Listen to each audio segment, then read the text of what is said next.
So students, confirm me. Am I audible?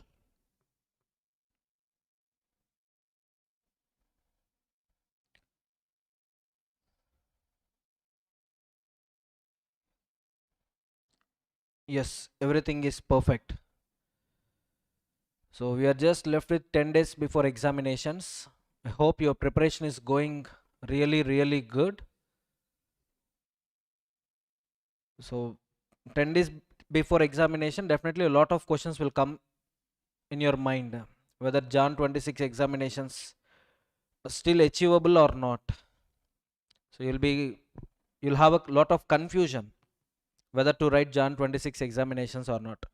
So simply come out of that doubts. Doubt kills confidence. Read it reverse. Confidence kills doubts. Getting my point? So be confident. Whatever happens, let it happen. You do your best, expect best. Getting my point? So today, I'll cover two topics. One is company incorporated outside India, which is having a weightage of 5 marks. And another topic is General Clauses Act, which is having a weightage of 14 marks. Is it clear? So I hope voice is audible, screen is also visible. Fine, just confirm me. Drop a message in live chat. So yes, today also, yes, I prepared exceptional questions, really exceptional. After reading these questions, you will also express your opinions are exceptional questions only. So in companies incorporated outside India, some 4 questions I prepared. And General Clauses Act, I think 10 questions I prepared. 10 questions I prepared. So total 14 questions. So today we are going to discuss along with the marathon of these topics. Fine. And apart from these 4 questions, I need to show you the question bank related questions also. Question bank related questions. Only foreign company. With respect to identification of foreign company. Question bank related one question that is very recent examination question I need to show you. Fine. So you can download question bank concept book both from this website under free resources tab. So question bank,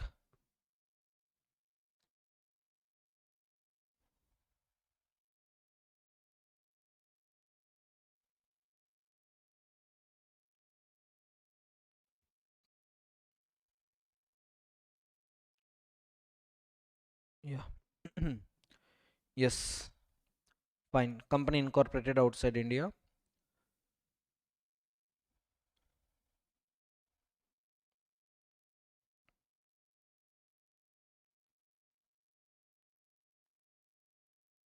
Fine ma. So everything, all the resources are on the screen.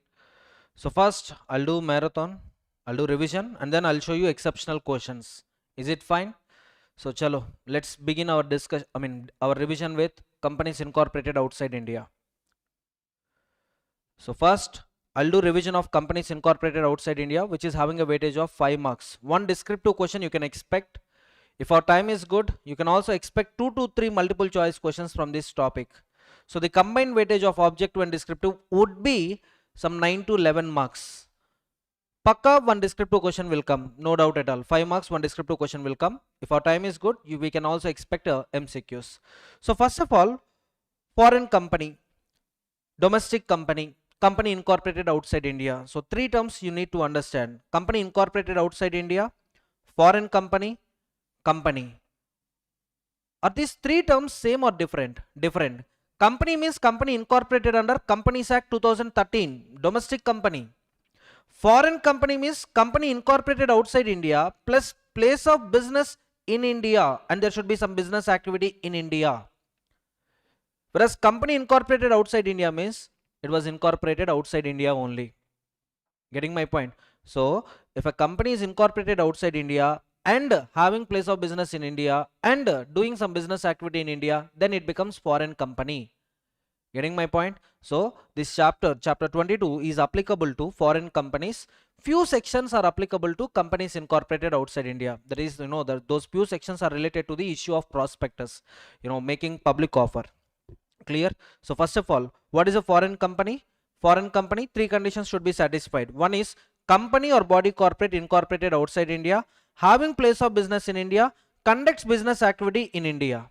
That business activity may be conducted by itself or through an agent, either physically or electronic mode. So Netflix, you can take best example. It is a foreign company doing business completely online. I hope most of you had a subscription, Netflix subscription, right? Electronic mode refers to conducting business electronically, digital transactions, financial services, online business operations, digital services, data communication.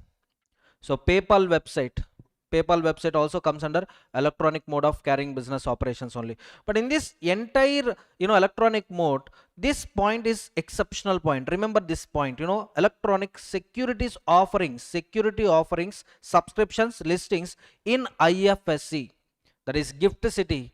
You can see in Gujarat, Gift City. So offering of securities in the IFSC is not treated as place of business, is not treated as electronic mode of operations. So this is an exceptional point. Remember this one point. Offering securities in IFSC, that is Gift City of India. So in that place, if you offer securities, it won't come under electronic mode of operations. Applicability of Companies Act 2013 to the foreign company. So here section 382, 386, 392, 393 shall apply to all foreign companies. Sir, what about remaining sections are 387 to 391? 387 to 399 is applicable to companies incorporated outside India. What is the difference between company incorporated outside India and foreign company? That is place of business. If place of business is in India and conduct some business activity in India, then it becomes foreign company, or else it is just a company incorporated outside India. And 387 to 391 allows companies incorporated outside India to offer their securities in India. Getting my point? See, this chapter is just a gift of LPG schemes: liberalization, privatization, globalization. So in India, you can come and you can make investment. At the same time, Indians will also come out of the country. They will make investments outside India. Liberalization. All the permissions, all the applications for getting permissions were liberalized. Just by filing one form, you can start business in India. No need of fresh registration in India under Companies Act. Getting my point? You are someone incorporated in Singapore. Just come and file a few documents with ROC. That's it. You'll get a status of foreign company. You can continue business operations in India. Now this is exceptional point. What is this point? 50% of the paid up share capital of a foreign company incorporated outside India is held by one or more Indian citizens, one or more companies, or one or more body corporates incorporated in India, or a combination of both Indian citizens and Indian companies. Then it is deemed to be Indian company. Understand? Let me write it clearly. Foreign company, first of all, it should be a foreign company. That means what? Company incorporated outside India, place of business in India, and conducted business activity in India. Now in this foreign company, 50% or more, it's not more than 50%, it's greater than or equal to 50% of paid up share capital. In this paid up share capital, either equity capital may come or preference capital may come, or both comes. So 50% of the paid up share capital is held by Indian citizens, Indian body corporates, or combination of Indian citizen and body corporates. Then even though it is a foreign company, we will treat it as Indian company. Accordingly, we will apply all the chapters of Companies Act to that company. Getting my point? In examination, they may confuse you like this. Equity capital 1 lakh, preference share capital 2 lakhs. Entire equity capital is held by Singapore citizens, whereas preference share capital 2 lakhs is held by Indian citizens. Now this company started business or activity in India. Now is this a foreign company or deemed to be Indian company or a company incorporated outside India? And the answer is It is a foreign company. No, it is a deemed Indian company. Sir, how come, sir? You have to check total preference. You have to check total share capital of the company. What is the total paid up share capital of the company? 3 lakhs. Into 50% means how much it comes? Into 50% means how much it comes? 1.5 lakh. But how much Indian citizens are holding? 2 lakhs, which is more than 50%. Sir, it is preference. No, no problem. Either equity or preference or both. Either equity or preference or both. That's it. So in the total paid up share capital, if you are holding 50%, you means who? Indian citizen, Indian body corporate, or combination of Indian citizen and Indian body corporates. Then you are deemed to be, your company is deemed to be an Indian company. Accordingly, follow all the provisions of Companies Act. Next one, documents to be delivered to the ROC by the foreign companies. Within 30 days, remember the time limit, within 30 days of establishing a place of business in India, that foreign company, that means that company incorporated outside India, shall submit the documents with ROC having jurisdiction over New Delhi. This is also an exceptional point. ROC having jurisdiction over New Delhi. So for registration, what are the documents? Certified copy of the chartered documents, that is, MOA, AOA, incorporation certificate. If they are not available in English, certified English translation must be provided. Full address of the registered and principal office of the company abroad. List of directors and company secretary with prescribed details. So what are those details? Name, surname, old names, parents' names, birth date, residential address, nationality, passport details, PAN, occupation, directorship in any Indian company or other directorship held, membership number in case you are a company secretary, email ID. So names and address of one or more persons in India, nothing but authorized representative in India. To accept legal notices and documents on behalf of the company, full address of the Indian office which is considered its principal place of business in India. So this is place of business, maybe principal place of business in India, details of any previous opening, closing of place of business in India, and a statement confirming that, important exceptional point, statement confirming that no director, no authorized representative has been convicted or debarred from the company formation or management in India or abroad. If you see, MCQ booklet released by ICI, one multiple choice question, who should submit declaration, who should submit a statement confirming, no disqualification. In the options, you will see the combinations like this. Option A, you will see directors. Option B, you will say director plus authorized representative. Option C, you will see director plus company secretary. Option D, you will see director plus authorized representative plus company secretary. And out of these 4 options, which option is correct? Just look at this H point and tell me. Statement confirming that no director or authorized representative has been convicted or debarred. So no disqualification with respect to director and authorized representative, that is B is the right option. Getting my point? In one MCQ, I seen it. Getting my point? So statement confirming that neither director nor authorized representative has been convicted or debarred from company formation management both in India as well as outside India, and such other details as may be prescribed. And all these documents shall be filed in which form? FC1. Form number FC1. Within how many days? Within 30 days of establishing place of business in India. If at all RBI approvals are required, get approvals from the RBI. If RBI approvals are not required, furnish a declaration. If no approval is required, furnish a declaration. The declaration must be signed by authorized representative, Indian authorized representative, that we don't need to take any approval from the RBI. Next, in case if you stop your business activity in India, immediately give notice to the ROC. Immediately give notice to the ROC. So then in future you are not bound to file any filings, no need to file anything with the ROC. Generally you will find 3 types of filings. One is annual return, the other one is financial statements, and the third one is event based filings. So changes, alteration, all these things. So ROC filings, from when you will be exempted from ROC filings? Once you file termination notice with the ROC. Sir, we discontinued all the business operations in India. If you file that notice with ROC, next year onwards, you are not bound to file anything with the ROC like financial statements, annual returns, and other event based filings, or else you are bound to file the things. Getting my point? As long as you're not filing this form with ROC, cessation form with ROC, what happens? You need to file financial statements, you need to file annual returns with ROC. Getting my point? So any foreign company operating at the commencement of Companies Act 2013 that has not submitted documents shall continue to comply with Companies Act 1956. This is a transmission provision with respect to old foreign companies. If any alteration occurs in the document submitted under section 380, that means, any alteration like changes of the directors, changes of the principal place of business, outside India, change of secretary, all the changes shall be updated with the ROC using form FC2 within 30 days of the such changes. Within 30 days of such changes, update with ROC, which form? FC2, FC2, FC1 original form, FC2 alteration form. Clear? So up to here we will see the exceptional questions. Up to here we will see exceptional questions. So I told you, what is a foreign company?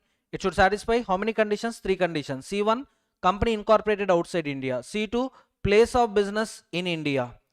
Maybe directly by itself or through an agent. Those business operations can be online, that means electronic mode, or physical. Remember? And what is condition number 3? There should be some business activity in India. Business activity in India. Observe these 3 conditions and tell me whether the following companies are, foreign companies or not. Let's see. Global EduTech Incorporation is a company incorporated in Delaware, USA on 10th March 2021.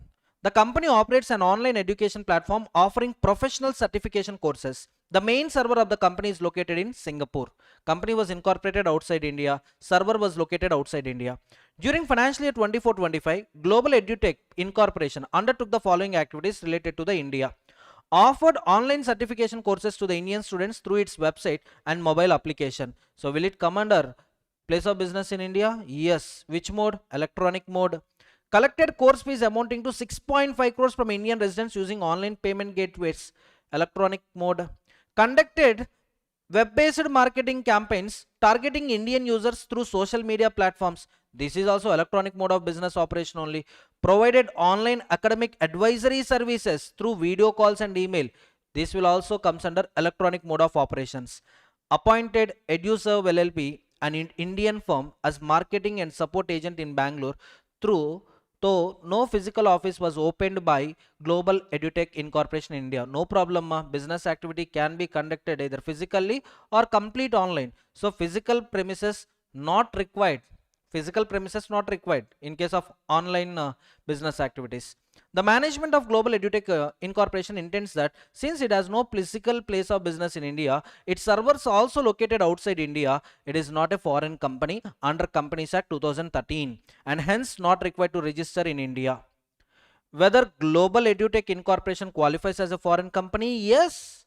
3 conditions satisfied. It was incorporated in USA, it is carrying online business activities in India, and some business activities also it performed. You can see they collected a fees of 6.5 crores. Business only, not service. So yes, it is a foreign company. Whether carrying on business through electronic mode without physical presence in India attracts provisions relating to foreign companies? Again, yes. Because electronic business activities, electronic mode business activities are expressly covered under section 2 clause 42. Would the position change if company was only offering securities electronically in IFSC? Yes, the position will change because, offering securities in IFSC will not come under the explanation of electronic mode. So the position would change as electronic offering or listing of securities in IFSC is excluded from the definition of electronic mode. Getting my point? Imagine all these things are not happening, only directly, it is offering securities in IFSC. Now, electronic mode condition satisfied or not satisfied? Not satisfied. That's it. Exemption was given, that's it. Special exemption was given to Gift City of India. That's it. Next, question 2. Imar Infrastructure LLC is a company incorporated on 12th May 2018 under the laws of Dubai. So company was incorporated in Dubai. That is company incorporated outside India. The company is engaged in real estate development and infrastructure consultancy. During the financial year 24-25, the company established a place of business in Mumbai to provide project management and advisory services relating to the commercial real estate projects in India. So established a place of business in Mumbai and it is also doing business activity in India. That means, is it a foreign company or not a foreign company? Come on, comment in the live chat. Yes, yes, this is a foreign company. The paid up share capital of Emaar Infrastructure LLC is USD 10 million divided into equity shares. The shareholding pattern as on 31st March 2025 is as follows. Emaar Realty Private Limited, Indian company, 35%. Urban Build Developers Limited, India, 15%. And UAE Citizen, 30%. Singapore based Global Investment Fund, 20%. So the management of Emaar Infrastructure LLC argues that since company is incorporated outside India, it is required to comply only with the limited provisions applicable to foreign company. That is chapter number 22, and not with the provisions applicable to companies incorporated in India. The statutory auditor of Indian place of business raised an objection regarding additional compliance requirements. Now the question is whether Emaar Infrastructure LLC is required to comply with the provisions of Chapter 22 of the Companies Act. Yes. Whether Section 379 subsection 2 is applicable to the above case, give the reasons. So they are asking you about deemed Indian company. Tell me whether Emaar Infrastructure LLC is deemed to be an Indian company or not deemed to be an Indian company. Yes or no? Is it a deemed Indian company or not an Indian company?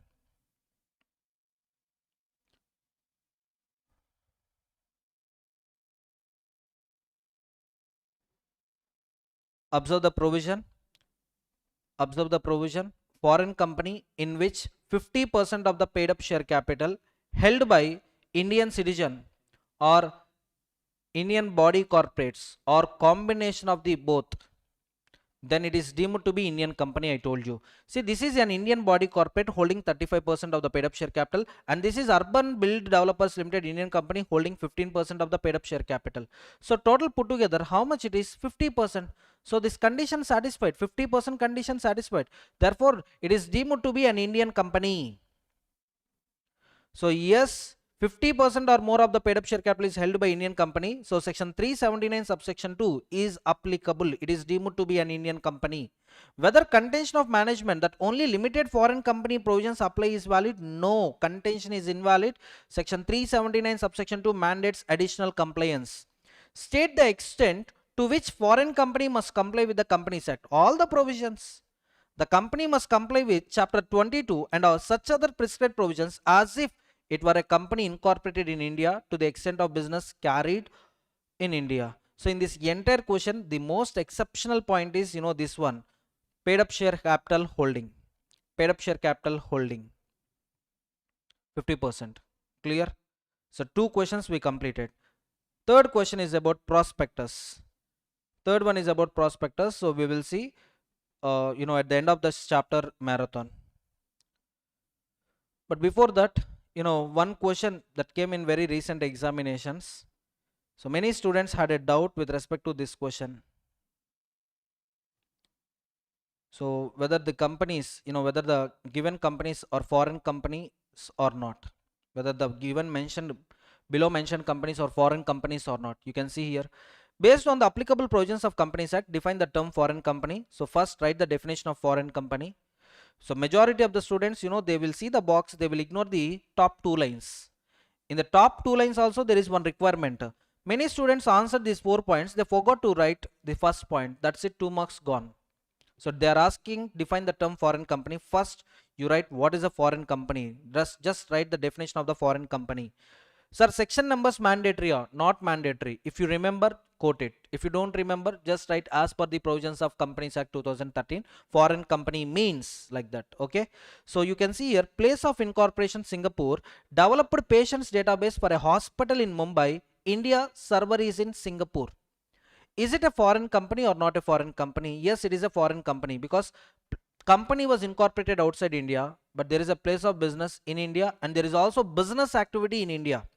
Business activity in India. Therefore, it is a foreign company. First one, foreign company. Second one, place of incorporation UAE. No place of business in India, but employs agents in India. Sir, agency is there, but in the question, there is no confirmation whether they started business activity in India or not.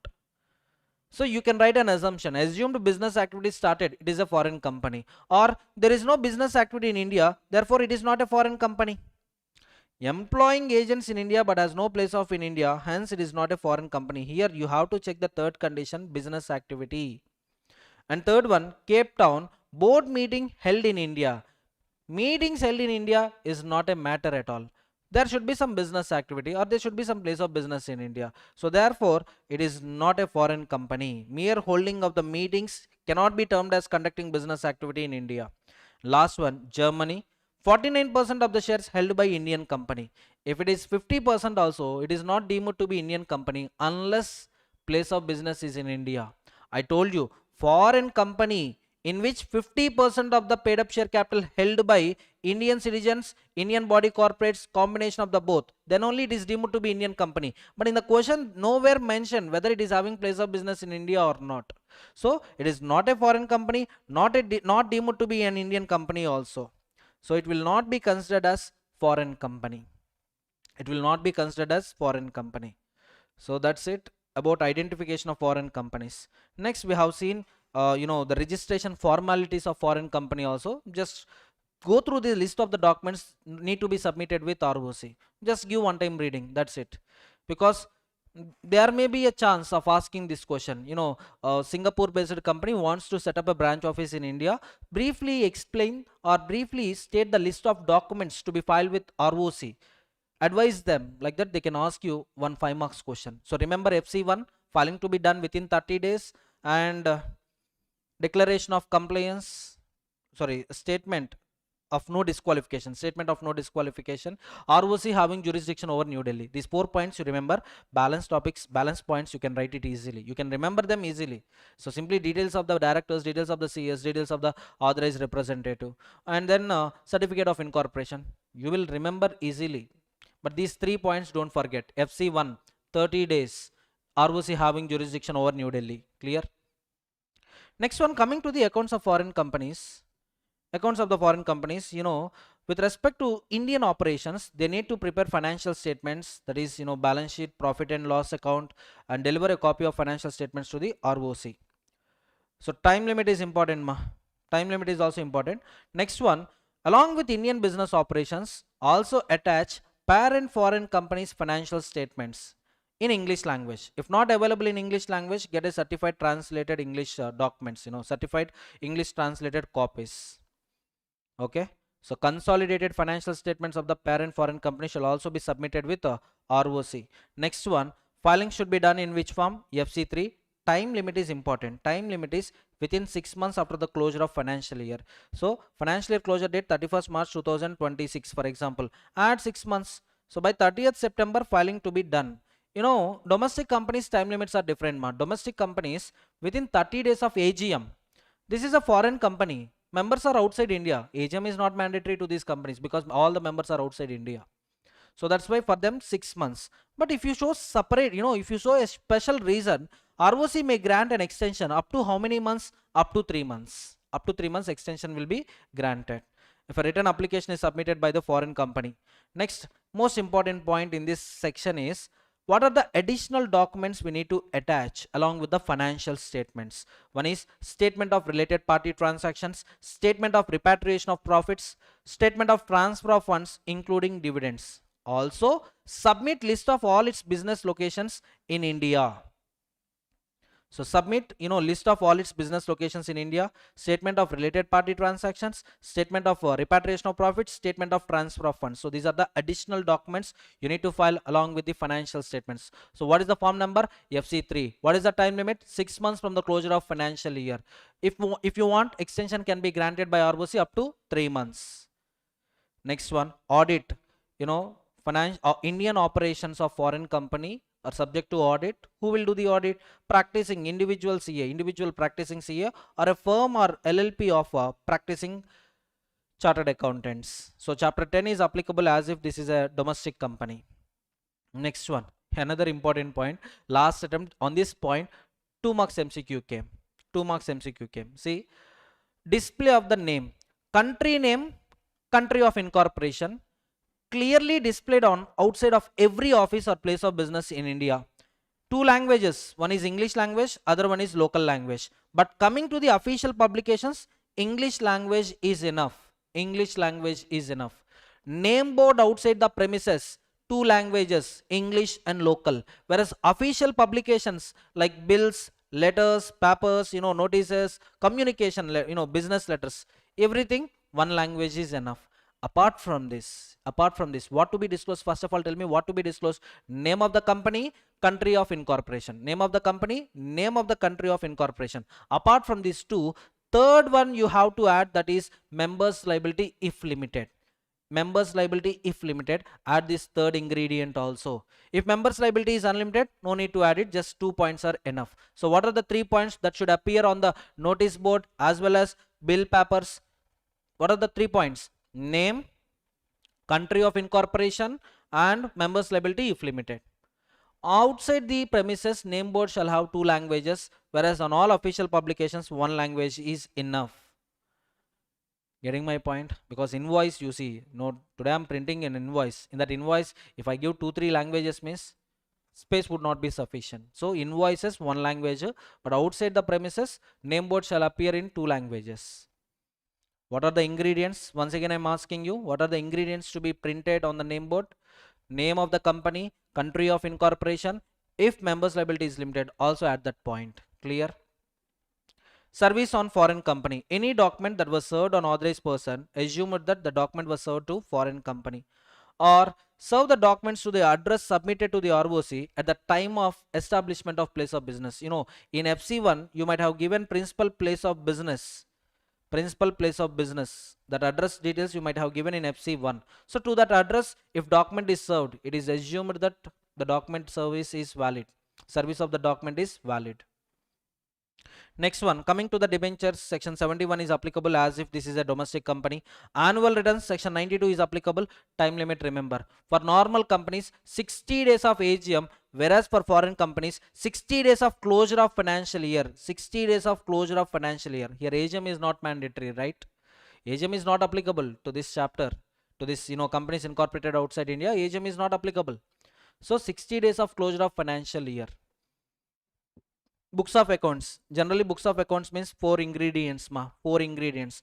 Receipts and payments, sales and purchases, assets and liabilities, cost records. Cost records. Same thing you will see. Receipts and payments, sales and purchases, assets and liabilities. Cost records, if applicable, yes, foreign company has to maintain it. Charges. Chapter 6 is applicable as if it is an Indian company.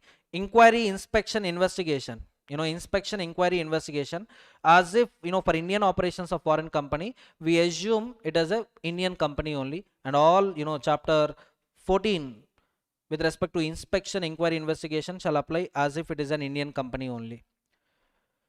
Next one, issue of prospectus by the foreign company. For the purpose of section 387 to 391, 387 to 391, these 5 sections, company incorporated outside India, whether it is having place of business in India or not, whether place of business is in India or not, we assume every company incorporated outside India as a foreign company. I'm telling you only for these 5 sections, 387, 88, 89, 90, 91. For these 5 sections, whether you are having place of business in India or not a problem to me. I'll assume you as a foreign company. Now, if a foreign company decides to raise money from the public, from Indian public, if they want to raise funds from Indian public, for them also prospectus is applicable. Section 26, if you remember, every prospectus shall be dated and signed, and the instrument defining constitution of the company, incorporation document, MOA, AOA, constitutional documents also submit. Law or provisions under which company was incorporated, simply foreign corporate laws. Next one, Indian address where these documents can be inspected, including certified English translation if necessary, and date of incorporation, country of company's incorporation. Whether company has a place of business in India, if so, the principal office address. So you have to satisfy all these conditions. It should be dated and signed, contain the documents, contain the attachments. What attachments you can see here. Next one, it states that matters required under section 26. So points 1, 2, 3. These 3 points, points 1, 2, 3. These 3 points are not required if a prospectus is issued more than 2 years after company becomes entitled to commence business. Simply company with a age of more than 2 years. Company age, if it is more than 2 years, 1 to 3 points is not applicable, 4 5 points are enough. That means prospectus should be dated and signed, date of company's incorporation, country of company's incorporation. If it is having place of business in India, mention principal office address. So any condition requiring an applicant to waive compliance is void. Simply agreement in recent of legal proceedings. Agreement in recent of legal proceedings is void. Same point. Form of application, along with security application form, you have to attach prospectus. Security application form shall not be issued individually. In an isolated way, you cannot issue it. It should be attached with prospectus. In our domestic companies, we have seen the word abridged prospectus, right? So here we see prospectus. Form of application shall be issued with a prospectus. Don't violate the provisions of 388. So what is 388? We will see. A form issued in connection with bona fide invitation for an underwriting agreement is permitted. So if a security application form or invitation form given to the underwriter without attaching prospectus, that is valid only. Invitation form given to the underwriters without giving prospectus, valid, no problem, no punishment, not an offense. Section 387 does not apply in the following cases. If securities are offered to the existing members, or securities which were already issued and dealt on recognized stock exchanges. Previously public issue happened and those securities are already listed on recognized stock exchange. You may get a doubt, sir, how it is possible if previously I issued the securities, again how can I issue? Very simple, previously I offered 100 crore securities. I got 95 crore applications. I allotted all these 95 crore securities. 95 crore securities I allotted. Now balance 5 crores is there, right? I satisfied minimum subscription, allotment also happened. Now balance 5 crores if I want to offer after 2 years or after 3 years. For offering those 5 crore securities which belong to the class of 100 crores, is prospectus required? Answer is not required, because they belongs to the securities for which previously I issued a prospectus and they have been dealt on recognized stock exchanges. So expert statement, you can see in the prospectus same to same conditions. To include expert statement, first you need to take written consent from the expert, and such consent should not be withdrawn, and a statement confirming the consent should be included in the prospectus. So this is nothing but disclosure. If these 3 conditions are satisfied, you can include expert statement. Which 3 conditions? Come on, repeat. Written consent to be taken, no withdrawal of written consent until a copy has been filed with ROC for registration. Third one, disclosure in the prospectus. A statement confirming the consent is included in the prospectus, nothing but disclosure. Registration of prospectus, yes. First, a certified copy. So who should sign this copy? Chairperson and 2 directors. So the certified copy has been delivered to the registrar. On the face, make a disclosure that a copy has been delivered to the registrar, and it also includes any consent to issue the prospectus, documents or endorsement. Simply expert statement you want to include in the prospectus. Now you have to take written consent from the expert. So also make a disclosure in the prospectus. So these 3 conditions to be satisfied. One is signing, second one is disclosures on the face, and also include the statements who have given consent to the issue of the prospectus, what are the documents available for inspection, everything to be disclosed. So documents to be annexed to be the prospectus, consent from the expert, copy of contracts for appointing MD manager. MD or manager, not other directors, not other secretary or authorized representatives. Getting my point? MD manager appointment contracts also to be attached. Material contracts entered within last 2 years. Last 2 years. So today I am giving prospectus. Last 2 years, any significant contracts company entered into, which is completely outside the ordinary course of business. Completely outside the ordinary course of business. So also attach these documents. Copy of underwriting agreement attached with the prospectus. Copy of power of attorney, that means Indian authorized representative. So that power of attorney document also you attach. So simply tell me what are the attachments? Expert consent, MD manager appointment, material contracts entered within the last 2 years which are outside the ordinary course of business, underwriting agreement, copy of power of attorney. These 5 documents to be attached to the prospectus. Next one, issue of IDRs, this is not a new concept. In prospectus we have seen GDRs, right? So in IDRs what happened, for company incorporated outside India will enter into an agreement with a domestic depository. This depository will be in India. So it will make allotment of securities in the name of depository, but the physical possession of the security will be deposited with overseas custodian bank. This overseas custodian bank will enter into an agreement with the depository. So allotment happens in the name of domestic depository, but custody, possession is with overseas custodian bank. Based on these underlying shares, depository will issue receipts in India. So now the receipts issued by the depository, we call them as DR. They are getting traded in India, they will be called as IDRs. That's it. Nothing new. So GDRs traded globally, IDRs traded in India. GDRs issued by overseas depository, IDRs issued by domestic depository. Next point, compromise arrangement amalgamation. Yes, for the purpose of section 234, foreign company or company incorporated outside India will be deemed to be an Indian company. That means what? So in case of dispute between company and the creditors, company and the members, how compromise arrangement matters prevail, same matters will prevail here also. Even in for amalgamation also, like Indian company acquired by foreign company, or foreign company was acquired by Indian company, Indian company acquiring foreign company, or foreign company acquiring Indian company. Yes, to this both section 234 is applicable, but this requires prior approval from RBI because flow of foreign currency you can observe. So the terms of merger scheme may be included, payment of consideration, to the shareholders may be in cash, in depository receipts, or combination. One is in cash, one is in kind, or the combination. Just look at this note point, that's what I told you. For the purpose of 387 to 391, even though your place of business is in India or not a matter to me, I'll assume you as a foreign company only.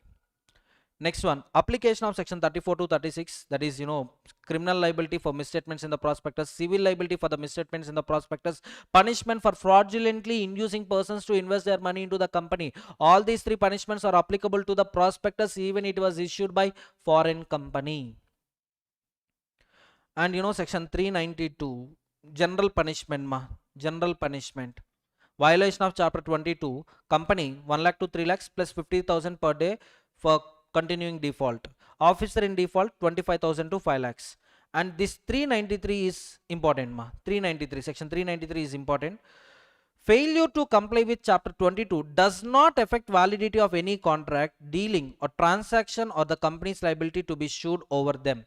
So simply if you fail to register foreign company details with ROC, that doesn't mean all the contracts entered into by the foreign company are null and void.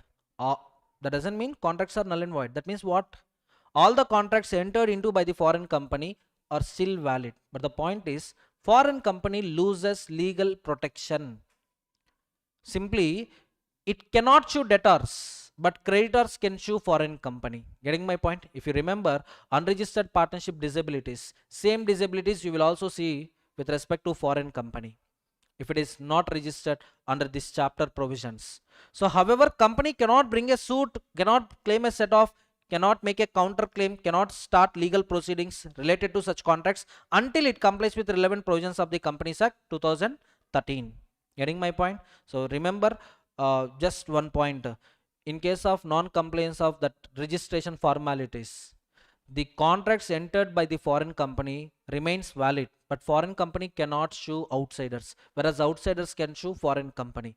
To get the advantage over outsiders, come on, now itself register with ROC. Which ROC? ROC having jurisdiction over New Delhi.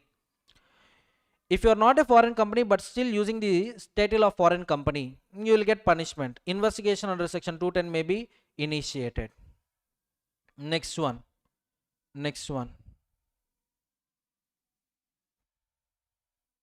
Yeah.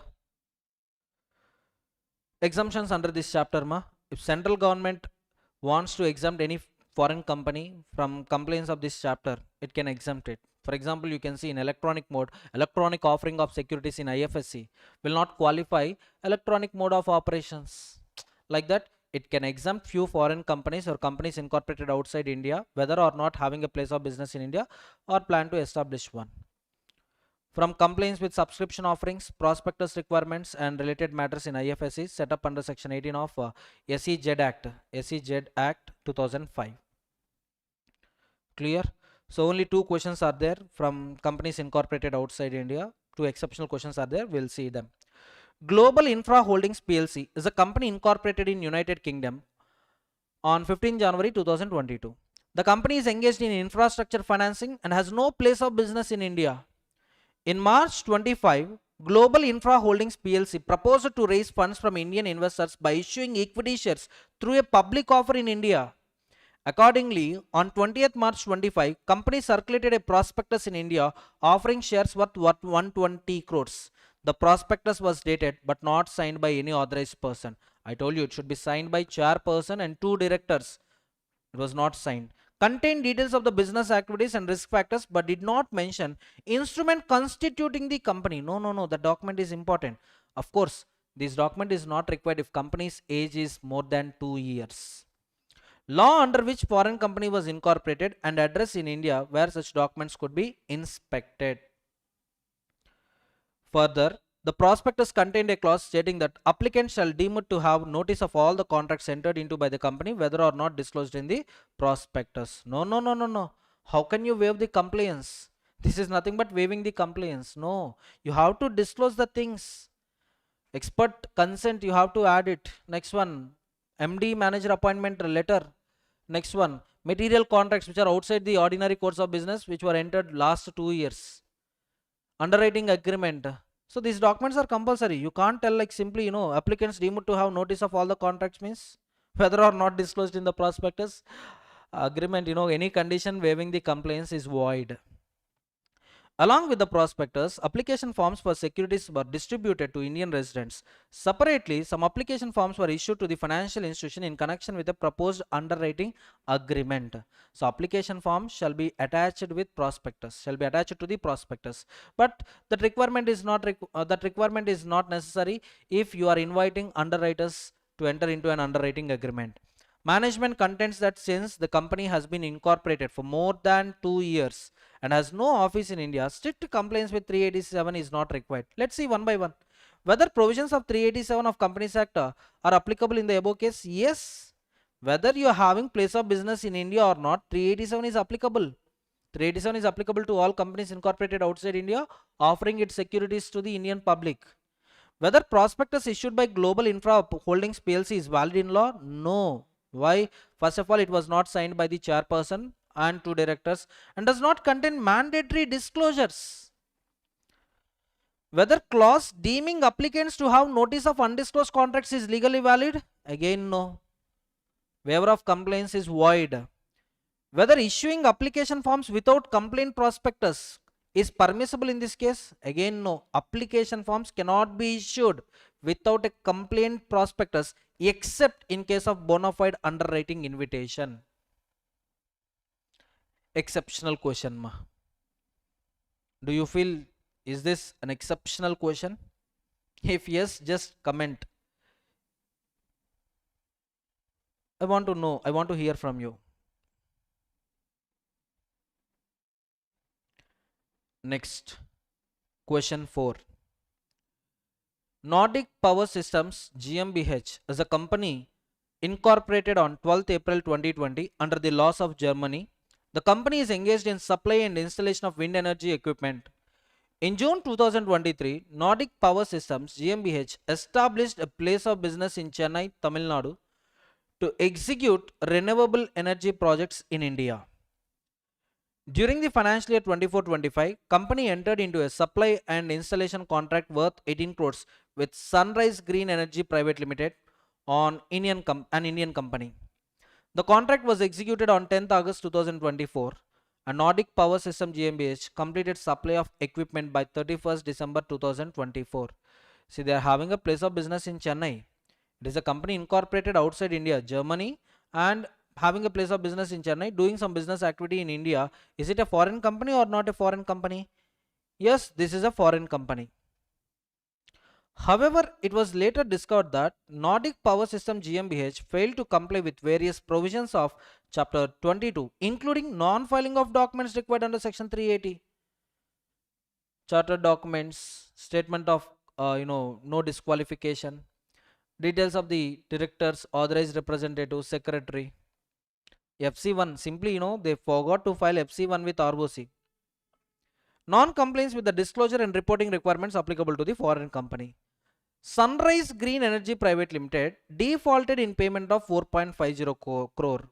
Who is Sunrise Green Private Limited? Oh yes, this is the company with which our foreign company entered into the contract. Okay. Nordic Power Systems GmbH filed a civil suit on 15th April 2025 for recovery of the outstanding amount. Sunrise contended that since foreign company had not complied with Chapter 22, the contract itself is void and unenforceable. No, no, no, no. Contract is valid. Contract is valid. But foreign company cannot sue outsiders. That's it.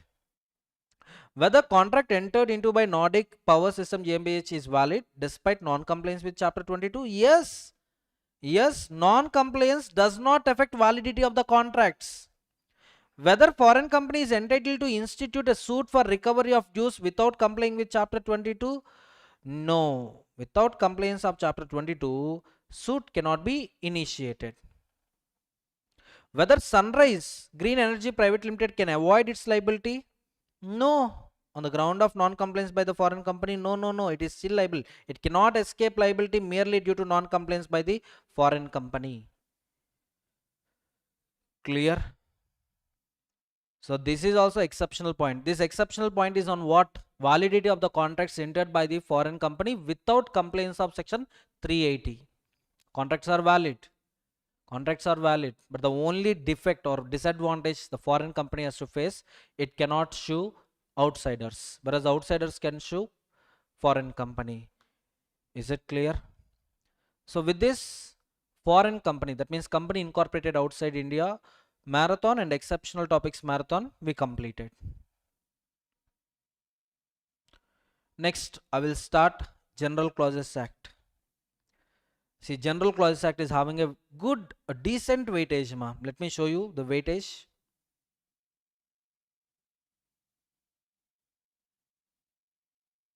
So all these are workings. I did it. So from September 24, yes. So next topic of marathon, including exceptional questions marathon, is General Clauses Act. You can see on the screen, right from September 24 to September 25, 4 attempts you can see. These 4 attempts from General Clauses Act. You tell me how many marks are coming from this General Clauses Act? You tell me.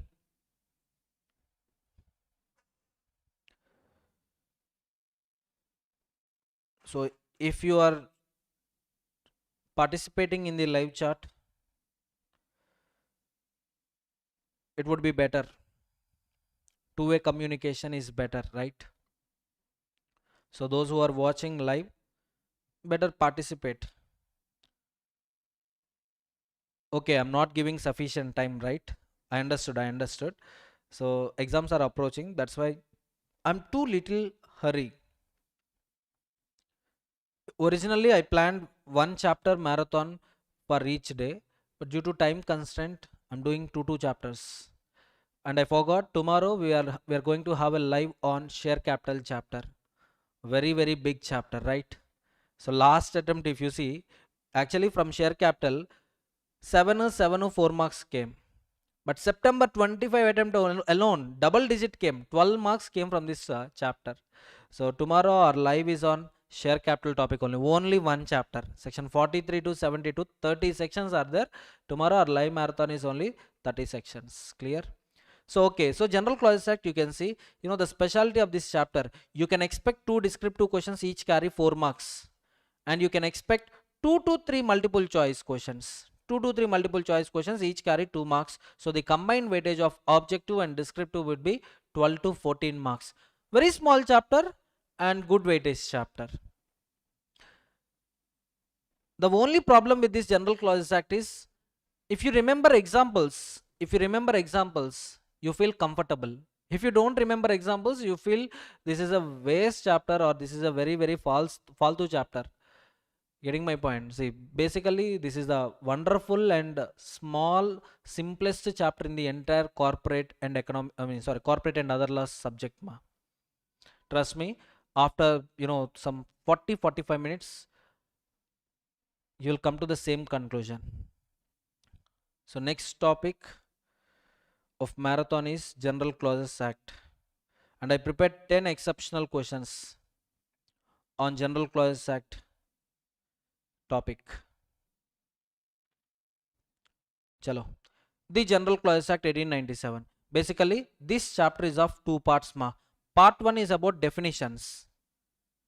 Part 2 is about general principles of interpretation. General principles of interpretation. So what is the specialty of this chapter? Clauses means phrases, words. General Clauses Act. So that means this is a statute to study generalized clauses which were not defined in the other central acts. If you ask me the specialty of this chapter, Deepak, LLP, day after tomorrow. LLP, FEMA, I'll do it. LLP is also having a decent weightage. FEMA is also having a good weightage. So day after tomorrow, I'll pick up LLP or I'll pick up FEMA. Okay. So whatever time we are having till 31st December, we can comfortably finish our exceptional topics marathon. Okay. So now coming to the General Clauses Act, in this chapter, we are having two parts: definitions, general principles of interpretation. So the specialty of this chapter is, in every central act you can see section 2. What is section 2? Definitions. What is the specialty of the definitions? Sir, it defines a term which was repetitively used in the entire statute. In the absence of definitions, we should define the word wherever it appears. Getting my point? So having definitions under one roof, we can reduce the length of the law. And the General Clauses Act is also a section 2 of all central acts. So there are some general words which were not defined in the other central acts. In all central acts, these general words were not defined. So means, includes, means and includes, shall, may, coming to the definitions, act, affidavit. You can see in Companies Act, there is a definition to the financial year, but there is no definition to the year. There is no definition to the month. There is no definition to the day. And government company only you take, for example, you take government company, best example. Government company means it is a company in which at least 51% of the paid up share capital is held by CG or SG or one or more ESG or combination of all these. Yes or no? But you haven't seen the definition of government. First of all, what is a government? Next one, document, enactment. So all these are the general words. Of course, financial year, it was defined. It was defined in the Companies Act. So if the words were already defined in the central acts, go with those definitions. If the word is not defined in the central act, come to the General Clauses Act. Sir, General Clauses Act also not giving definition to that word, sir. Then go to the dictionaries. Getting my point? So good faith. All the generalized words which were not defined in the central statutes, central acts, regulations, you can see them under one roof, that is General Clauses Act. So simply if you ask me, this is a section 2 for all central acts, and this is an interpretation statute. How to interpret the statute, so that all general rules of interpretation you can see in this chapter. Okay, so object of this act can be tested. Object of this act to shorten the language of the central acts, provide uniformity of the expression, provide certain convenient rules for interpretation of the central acts, guard against slips and oversights by importing certain common form clauses which otherwise to be inserted in every central act. In the absence of General Clauses Act, all other central acts language length of the law will be increased, because you should define all these words in all the other central acts. So adding these definitions, adding these interpretation rules, what happens? Definitely length of the law will be increased. So purpose of this act, it consolidates various interpretation rules and legal principles into a single statute, reducing the need to specify them in multiple laws. This act eliminates unnecessary repetition in the legal language. Any definition or principles laid out in General Clauses Act automatically apply to relevant central statutes. And General Clauses Act is not having its own territorial extent. This act is not having its own territorial extent. The extent of this act depends on central acts. Suppose you take GST. In GST, the definition of India, it includes, you know, up to 12 nautical miles, up to 24 nautical miles. That means sea, ocean body is also covered.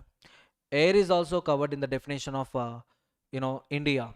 If you take GST, right? But if you take the definition of India in Companies Act, it's only geographical body will be considered, because company you can't have registered office under the ground or above the ground. That means, in the airspace you can't place company's registered office, right? So the territorial extent of General Clauses Act depends on central acts to which you are applying General Clauses Act. If some act is applicable to whole of India, General Clauses Act is applicable to whole of India with respect to that act. If one act is applicable to whole of India excluding union territories, for example, now reading General Clauses Act, applying General Clauses Act with respect to that central act is applicable to whole of India excluding union territories. Next one. So yes, central acts means act of parliament, act of dominion legislature, act passed before constitution by the governor general in council, governor general acting in the legislative capacity. Next one, basic understanding of legislation. You take preamble, for example. Preamble defines the scope, object, purpose. When we can refer a matter to the preamble, if a provision is ambiguous, say for example you take Negotiable Instruments Act, or you take Companies Act. Generally Companies Act is applicable to the companies. In one particular section, association word is used. Now association means which association? Is it a company association or partnership association? To remove that ambiguity, you can refer that interpretation with, you can link that interpretation with preamble. So preamble of Companies Act is very sure it is talking about only companies. That means association means definitely incorporated association, that is company. Getting my point? So if a word or phrase has multiple meanings, preamble will clarify the meaning. But preamble cannot override the plain provisions of the act. However, it can be brought in as an aid to the construction. That means if there is a conflict between provision and preamble, provision prevails over preamble. Suppose section 464. It is talking about illegal associations, like in a partnership firm exceeding a prescribed limit, doing a business operations, whether it is a valid legal business or illegal business or not a matter, we will give illegal status to that association. So there the word partnership firm was clearly mentioned. Firm was clearly mentioned. Now our doubt is whether Companies Act applicable to partnership or not. Section is telling applicable, preamble is telling only to the companies. Now when there is a conflict between preamble and section, which one I should follow? Section only you follow. Section is more superior than preamble. That means that particular section is applicable to partnership firms. Next one, generally act means act of the parliament. So definitions, three types. The definition that was defined in the Central Act, or the definition where it was not defined in the Companies Act but giving reference to some other central acts. Like you see security means security as defined in section 2 clause H of SCRA 1956. Word affidavit in section 7 of Companies Act derive its meaning from General Clauses Act. So simply definitions three types. So those which are defined in Central Act, or reference to another Central Act, or General Clauses Act. If the word is not defined elsewhere, come to the General Clauses Act. Affidavit will derive its meaning from General Clauses Act definition. Means, includes, means and includes, apply to include. Means used in exhaustive definitions. Example, company. The definition is complete in 360 degrees. Includes, this is inclusive definition. That means the definition is not complete. It is just giving the list of items covered by the definition. Getting my point? Example, debenture. Debenture includes debenture stock, bonds, any instrument evidencing debt to the company. Is the list complete? No. Is it defining the term or giving the list? Is list of items covered by the term? List of items covered by the term. So extend the meaning of a term beyond what is stated. Example, debenture. Means and includes used when a definition is both exhaustive and inclusive. Example, share. Not only share, Also prospectus you can take. For example, share means share in the share capital of the company and includes stock. So here one part exhaustive, another part inclusive, but this kind of definitions are extensive, more restrictive in nature. Restrictive means and includes some kind of restrictive you will observe. Apply to include, this type of definitions defines the scope of the definition. Simply applicability. Apply to include, these are most extensive definitions indicating a broader meaning. Example, body corporate. See, body corporate includes company incorporated outside India. That doesn't mean LLP is not a body corporate. That doesn't mean statutory company is not a body corporate. Getting my point? Body corporate includes company incorporated outside India, also prescribed entities. But we had two exceptions. What are those two exceptions? Cooperative society and any association as exempted by the central government by way of notification. Sorry, any association notified by the CG, then notified association, cooperative societies will not come under the definition of body corporate. So body corporate includes company incorporated outside India means that doesn't mean LLPs, foreign LLPs are not body corporates. Getting my point? Shall means mandatory, may is just optional, but sometimes you have to understand may as shall, shall as may as shall as may. For this, I designed questions. You will see, you will see it. Just 1 minute. If a statute uses both shall, may, it suggests shall is mandatory while may is discretionary. So up to here, whatever exceptional topics, whatever exceptional questions I designed, I'll show it. Just look at the screen. ABC Infra Projects Private Limited was incorporated on 15th April 2022 under Companies Act 2013 with the main object of undertaking infra development projects. The company has a paid up share capital of 8 crores and free reserves of 2.5 crore as on 31st March 2014. During the financial year 23-24, the board of directors consisting of Ramesh, Kavya and Arjun decided to provide an interest-free loan of 1.2 crore to one of its group entities, XYZ Trading LLP, to support its short-term liquidity needs.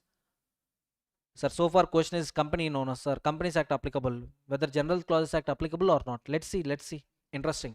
Statutory auditor of Messrs. PQR & Co. raised an objection stating that such loan may be in violation of Companies Act 2013 as it is not expressly permitted under relevant section dealing with the loans and advances. The director argued that object and spirit of Companies Act as reflected in its preamble to promote ease of doing business and corporate flexibility, therefore such an interpretation should be adopted. And a difference in opinion arose whether preamble can be relied upon to justify transaction when language of the provision appears clear. So preamble of Companies Act can be relied upon to permit loan granted by ABC Infra Projects Private Limited. Explain. So the answer, preamble cannot be relied upon if statutory provision is clear and unambiguous. So when we apply preamble, when the provision is ambiguous, when the provision is not clear, we apply preamble. We apply interpretation from preamble. So here preamble cannot be relied because provision is very clear. Whether action of the board in granting an interest-free loan of 1.2 crore is valid, the action is not valid if it contravenes specific provisions governing loans and advances under the Act. Can the preamble override or modify the clear wording of statutory provisions? Answer is no. Preamble cannot override the plain and express provisions of the Act. Getting my point? These three questions are about preamble. Can preamble be relied in case provision is clear? Answer is no. Answer is no. That's what. Next one, can preamble override plain and express provisions of the Act? Again, answer is no only. Preamble cannot override. Simply, if there is a conflict between preamble and provision, follow the provision. That means follow the section. Next, question 2. Brightway Technologies Private Limited was incorporated on 1st August 2023 under Companies Act 2013 by 4 subscribers. As per its memorandum of association, the company intended to commence software development and IT consultancy services. The company has an authorized share capital of 50 lakhs and paid up share capital of 10 lakhs. Okay. After incorporation, board of directors did not appoint the first auditor within the prescribed time. One of the directors argued that relevant provisions state that board may appoint first auditor. Oh my god. You know, if the word may comes before duty, if word may comes, you have to take interpretation as shall. May plus duty means shall only. Shall plus right is equal to may. Remember, remember, if may comes before any duty, then you have to understand, you have to interpret may as shall. If shall comes before any right, like C and AG is having right to conduct supplementary audit. So C and AG shall conduct supplementary audit means it is his right. There shall to be interpreted as may. Interchangeability example. Interchangeability example. Getting my point? So, therefore, such appointment is discretionary and not mandatory. The director further contended that non-appointment would not invalidate the incorporation or attract any consequence. On the other hand, statutory compliance consultant advised that although word used is may, the intention of legislature is to ensure compulsory appointment of first auditor. Hence, the word may should be read as shall. In another matter, under the same act, the board noticed that provision uses the word shall for filing certain documents, whereas another subsection of the same provision uses the word may for calling an AGM. A doubt arose whether both the actions mandatory or discretionary. Let's see. First one, whether appointment of first auditor is mandatory even though word may is used. The answer is yes. Appointment of first auditor is mandatory, and here may should be considered as shall. Can the word may be interpreted as shall? If yes, under what circumstances? In case of compulsory compliance. That's what I told you here. May plus duty, it becomes shall. In case of compulsory compliance, may, you have to read it as shall. What interference is drawn when legislature uses the word shall in one part of a section and may in another part of same section? Shall means mandatory. May means optional, discretionary. That's it. Mandatory, discretionary. Whether non-compliance of a provision using the word shall can be treated as merely procedural? No, no, no, no. Shall means mandatory. Non-compliance means violation. For violation, punishment. Next, third question. So this is on means, includes, means and includes, apply to and includes. So this exceptional question is on means, includes, means and includes. Let's see. Vertex Global Solutions was incorporated on 12th February 2020 under the Companies Act 2013. As on 31st March 24, company had a paid up share capital of 18 crores and free reserves of 6.4 crores. So total it would be 24.4 crore. Okay. During financial year 24-25, company entered into multiple transactions with various entities, including company incorporated in UK, this is a body corporate, Indian LLP, this is also a body corporate, statutory corporation established under special act of the parliament, this is also a body corporate only. While examining the compliance requirements, CS referred to the definition of a body corporate. The definition states body corporate includes company incorporated outside India. One of the director contended that since definition only mentions foreign companies, it excludes Indian LLPs and statutory corporations. Another director argued that definition is inclusive and therefore covers all the entities ordinarily regarded as body corporate. Okay. So since definition is inclusive, all are covered. Further, while interpreting another provision, board noticed a term defined using the word means and includes. In another section, a term defined as to apply to and include. To apply to and include. So confusion arose as to whether these definitions are restrictive or expansive. Means and includes means restrictive, whereas apply to and includes means extensive, simply expansive. So scope, I'm telling you, means and includes with respect to definition part you can apply, whereas apply and includes to means that is with respect to scope. Board sought legal advice to avoid incorrect interpretation and non-compliance. Whether definition of body corporate under Companies Act 2013 is exhaustive or extensive? Answer is extensive because it uses the word includes. Whether LLP and statutory corporations can be covered within the term of body corporate? Yes. LLP and statutory corporations can be included due to inclusive nature of the definition. What is the legal effect of the definition using the words means and includes? Means and includes is exhaustive, simply restrictive. restricts the scope to what it is stated. How is the definition worded as to apply to and include interpreted under statutory interpretation principles? You know, this is extensive and enlarges the scope of the term. Simply exhaustive means complete that's it. Whereas inclusive or extensive means what? There is no completeness. In future, a list of items may be added. A list of items may be added. There is no perfect boundary to stop its scope. Getting my point? It is applicable to all like that. Next, question 4 is on what? Question 4 is on commencement. Okay, commencement. For that we need to refer to the concept marathon. So definitions. Act means negative act. As per General Clause act means negative act. That means what? Offense or a civil wrong, which also extends to illegal omissions like non-payment of GST, non-payment of income tax, non-filing of annual returns, non-filing of financial statements, no conduct of AGM. All these comes under the definition of act. Act also includes series of acts. Affidavit includes affirmation, declaration. By those allowed to affirm or declare instead of swearing. Mother promise, sir. You know, whatever daily you are making promises, domestic promises will not come under the definition of affidavit or affirmation or declaration. So you must be allowed by the law to confirm a statement. So if law is allowing you to confirm a statement and you confirming that statement, that means you are giving a declaration or confirmation or affirmation or affidavit. That's it. Practically, you know, the difference between declaration and affidavit. Declaration, self-certified declaration, whereas affidavit, self-certified declaration plus advocate authentication. Advocate will verify the facts and will sign the document. That is a thin line of difference between affidavit and declaration.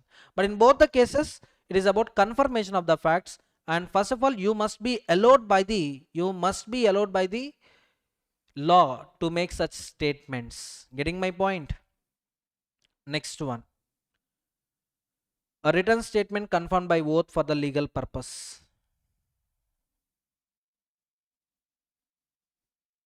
Next. Document. 4 conditions should be satisfied, then only it becomes a document. Now my question is, you are watching my lecture, right? Is this lecture a document or not a document? You tell me after reading this definition. Any matter written, expressed or described upon any substance, there is no restriction on the matter. Any matter, any substance. Any matter, any substance.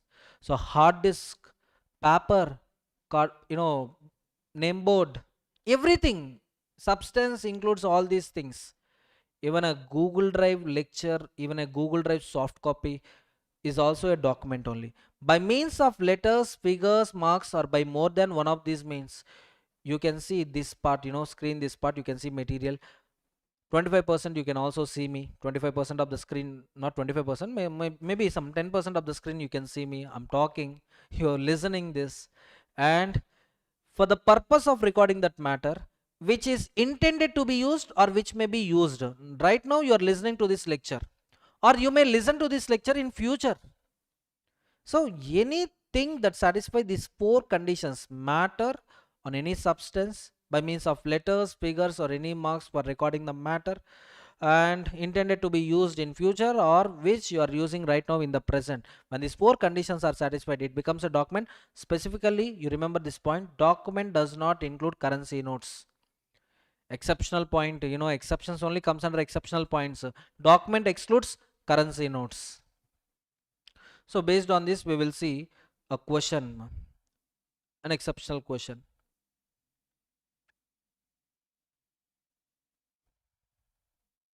Yeah. Whether company can be held liable for non-compliance for the period. No. This question these 2 questions you will learn. Sorry, you can understand after completion of section 5. Chalo, we'll keep these points, we'll come to this question once again. We'll complete remaining points. financial year ma, one small logic, understand, one small logic, try to understand.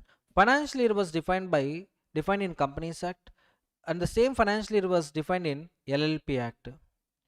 Now when you are applying LLP Act provisions to LLP, apply financial year definition defined in LLP Act. When you're reading Companies Act with respect to company, apply financial year which was defined in Companies Act to the company. Getting my point? See, in LLP Act, company LLP incorporated after 30th September, for them 31st March of next financial year. Next financial year will be the first financial year closure date. Whereas for company, if company is incorporated on or after 1st January, then 31st March of next year will be taken as first financial year closure date. But according to the General Clauses Act, financial year means it starts from April 1st, ends with 31st March, and it differs. It is different from calendar year. Calendar year, you can see Jan 1st to December 31st. Financial year, we use it for accounting purposes and taxation purposes. Now the point is, again I'm telling you, if there is any conflict between Special Act and General Act, Special Act always overrides General Act. But if Special Act is silent and General Act is defining the term, now you have to adopt the meaning of the term which was defined in the General Act. Getting my point? So financial year definition point of view, General Clauses Act is a general provision, whereas Companies Act is a special provision. So always remember, special provision overrides general provision. Getting my point? Special provision always overrides general provision. So accordingly, apply Companies Act financial year definition to the company, apply LLP's Act financial year definition to the LLP, and other entities like individuals, partnership firms, for them apply General Clauses Act financial year definition. Clear? Good faith ma. One small point here I'll add. Good faith means, as per General Clauses Act, good faith means doing things honestly. Doing things honestly, whether you are negligent or not is not a matter. Honesty, under General Clauses Act, you are said to be in good faith. But coming to Indian Contract Act, Indian Contract Act came in the year 1872, whereas General Clauses Act came in the year 1897. So the definition of general good faith in General Clauses Act was notified in the year 1897, which won't have retrospective effect. So it will have only prospective effect. As per Indian Contract Act, good faith means honesty alone is not sufficient. Due attention, that is nothing but reasonable care. You should exercise reasonable care as a man of ordinary prudence. Satisfying these two conditions, you are said to be in good faith. Which two conditions? Honesty plus due care, that means reasonable care or due attention. Next one, government includes both CG and SG. Government securities means securities issued by CG or SG. Immovable property includes land, benefits arising from land, things attached to the earth, permanently fastened to something attached to the earth. This point was stressed in September 25 attempt. Benefits that arise from the land is an immovable property, whereas benefits already arised from land is not an immovable property. Simply, rent in arrears is not immovable property. Future rents is an immovable property. So trees are immovable property as they are rooted in the earth, but if you separate them, if you convert them into timber is a movable property. Right of way, that is access to a place, is an immovable property, but right to drain water is not an immovable property. On this you won't collect rent also. Collecting rent, drainage facility, simply water facility, water lines, drainage lines under our building. Had we any right to collect rent from the neighbors? No. So right to drain water is not an immovable property, whereas right of way is an immovable property. Say for example, your property beside your property, backward you can see another property. This belongs to you and this belongs to your neighbor, but there is no way to go to B's property. Suppose this is D's property, this is C's property. So where is a way to go to B's premises? That's why what you did, you give some way so that people can access B's premises. Now for this, can A charge any rent? Yes, A can charge rent. So right of way, that is access to a place, comes under the definition of immovable property. Standing crops, fixed machinery are also considered as immobile property. So based on this immobile property, we will see one exceptional question. Green Earth Agro Private Limited. Green Earth Agro Private Limited was incorporated on 12th May 2021 under Companies Act 2013, and it is engaged in agroforestry and eco-friendly construction materials. As on 31st March 2024, company has a paid up share capital of 5 crores and free reserves of 1.8 crore. During financial year 24-25, company entered in the following agreements. Which agreements? Agreement dated 1st June 2024 granting XYZ traders right to collect tendu leaves and bamboo from company owned forest land for a consideration of 45 lakhs. Agreement dated 1st June 2024 granting XYZ traders to the right to collect tendu leaves and bamboo from company owned forest land for a consideration of 45 lakhs. Agreement dated 15 July 2024 allowing a brick manufacturer to extract soil from the company's land for brick making for 30 lakhs. So all these are benefits arising out of the land. So therefore they comes under immobile property definition. License dated 1st August 2024 granting a third party the right to construct and operate a warehouse permanently affixed to the land for business purpose. Things that are permanently fastened, that are attached to the earth, also becomes immobile property only.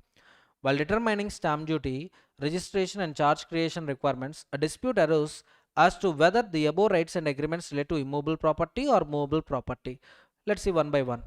Right to collect tendu leaves and bamboo constitutes immobile property. Yes, because it is a benefit arising out of land. Right to extract soil for brick making is treated as immobile property. Yes, this is also immobile property because benefit arising out of land. Even fruits, vegetables, crops, all these are immobile properties only until you separate them from the earth. If you cut them, if you separate them, they becomes mobile property. Sale of Goods Act is applicable. Mobile property means GST will come into the picture. Immobile property means Transfer of Property Act will come. It will ask stamp duty of some 7.5%. Anyway, you have to pay taxes to the government. That's for sure. Whether right to build and occupy a warehouse permanently fastened to the land amounts to the immobile property? Yes.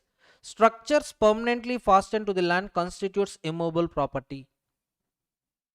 So, these two are some exceptional questions. These 2 points are exceptional questions. Next one. So about the definitions, that's it, ma. Let's see. General rules of construction, section 5 to section 13. If a central act does not specify a date, it comes into the force on the day it receives president or governor's general assent. If any specific date is mentioned in the gazette, it comes into the force from that date.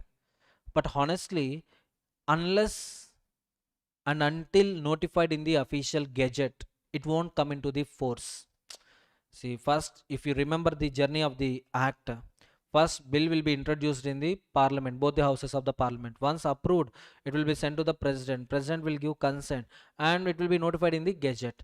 In the gazette, if you specify any date of commencement, from that date of from that notified date, from the specified date, in fact from the specified date in the official gazette, this act comes into the force. That means operations of this act comes into the force. If no date is specified, then when it got notified in the official gazette? Getting my point? So today president giving consent, if it is not notified in the official gazette, it won't get any validity. First of all, that's what you can see here. Courts cannot compel government to enforce a provision on a specific date, but can direct them to consider the enforcement. So only through official gazette a laws comes into the force. In that official gazette, if you mention future date, from that future date onwards, that rules, regulations, act comes into the force. No future date was mentioned, present date was mentioned. From this date onwards, the act comes into the force. Getting my point? So for retrospective effect, you have to expressly disclose the point. Retrospective effect is only valid if it explicitly mentioned in the act. And if you remember, day it receives president or governor's consent, Companies Act received a consent of President on 29th August 2013, came into force on 30th August 2013 via Gazette notification. Gazette was notified, notification in the Gazette was done on 30th August. From 30th August onwards, Companies Act came into the force. And courts cannot force government to bring a law into the force. This is exceptional point, ma. Court had no power, but court can request the government, sir, please bring those laws into the force. Court can't, order the government to bring the laws. Next one. So based on this one exceptional question, that is question number 4, we will see, ma. Question number 4. Tech Solutions Limited was incorporated on 10th March 2023 under the Companies Act 2013, and it is engaged in providing cloud-based accounting solutions. As on 31st March 24, company had a paid-up share capital of 6 crores and turnover of 18 crores. No use at all, this paragraph. Simply to waste your time, this paragraph was given. On 1st July 2024, central government notified a certain amendments to the Companies Act 2013, stating that provision shall come into force on such date as may be notified. And the notification bringing the provisions into the force was published in the official gazette on 15th August 2014. What was notified, what it was specified, it shall come into the force on such date as may be notified, and it was notified on 15th August 2024. So the commencement date would be 15th August 2024 only. Between 1st July 2024 and 14th August 2024, company entered into several contracts and digitally stored board approvals in its internal cloud server without printing or signing physical copies. During a subsequent inspection, Registrar of Companies alleged non-compliance with amended provisions for transactions entered during the period and also questioned the validity of cloud storage, arguing that electronic records do not constitute documents. See, when an act was passed is not an important. When act was passed is not an important date. When it was notified in the official gazette is important. It was notified on 15th August. So provision comes into the force with effect from 15th August. Not a prior date. So therefore ROC argument is valid or invalid. See, the amendment was, company argued that amendment was not in force when the transactions were entered into and the digitally stored files or documents under the Companies Act 2013. Yes, digitally stored files are also documents only. Substance, not a matter. Substance is, there is no restriction on the substance. Substance can be anything. The management sought legal clarity on both issues. From which date did the amended provisions of the Act comes into the force? From the notified date, that is 15th August 2024. Whether company can be held liable for non-compliance for the period between 1st July 2024 and 14th August 2024? No. Why? Act comes into the force. Act comes into the force with effect from notified date. It was notified on 15th August, so no liability on the company. Whether electronically stored board approvals qualify as a documents? Yes. Electronic records, computer files are documents.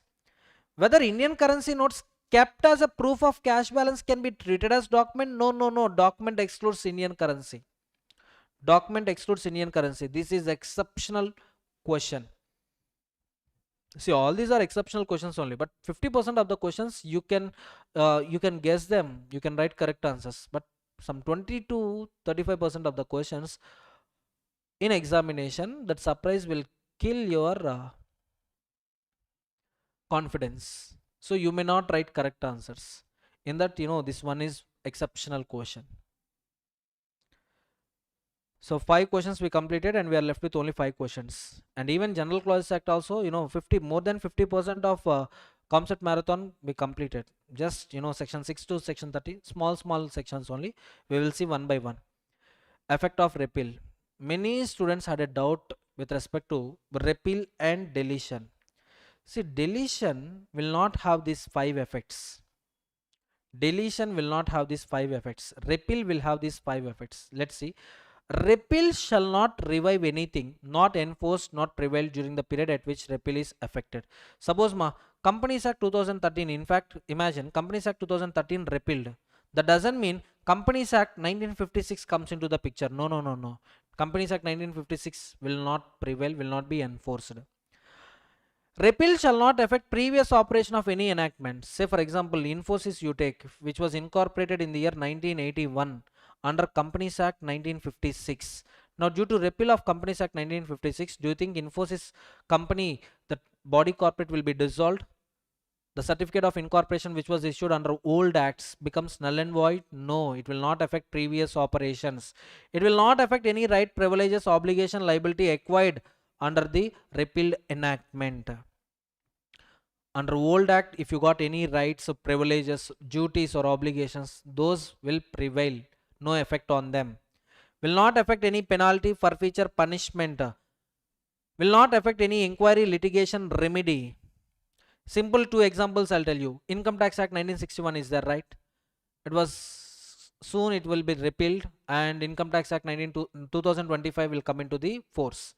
That doesn't mean you are exempted from payment of taxes during those years. You are liable to pay tax.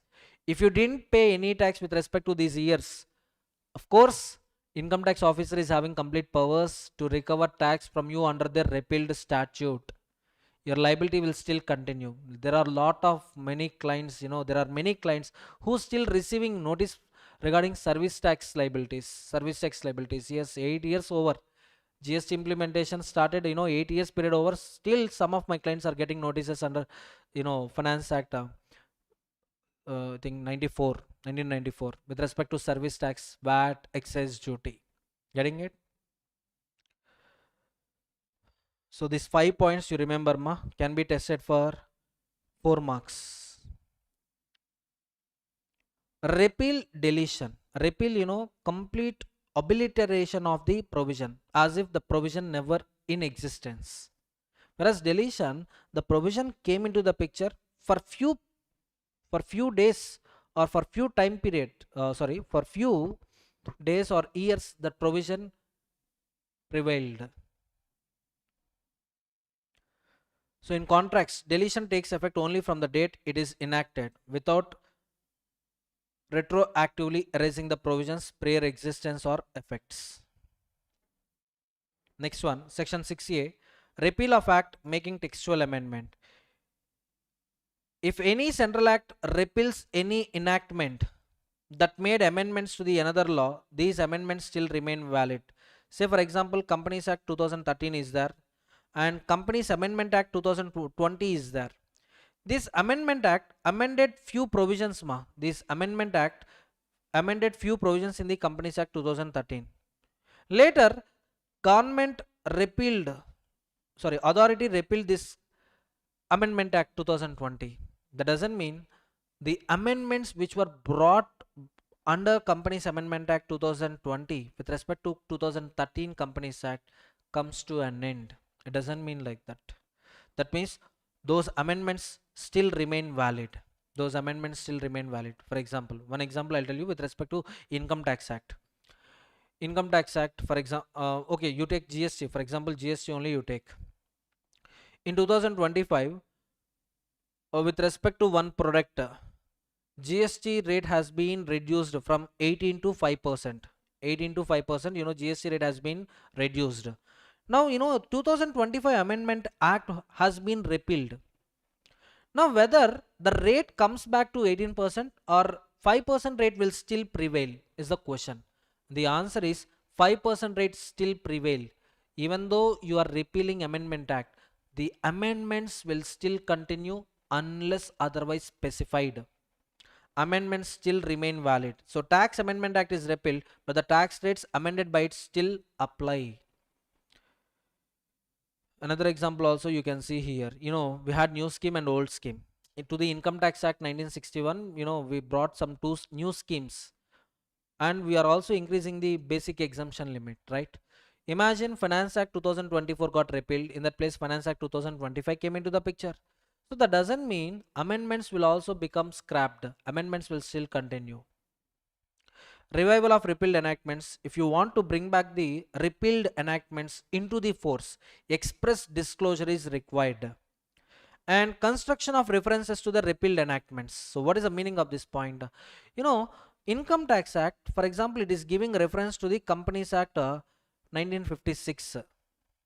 But right now Companies Act 1956 is not there. In that place we had Companies Act 2013.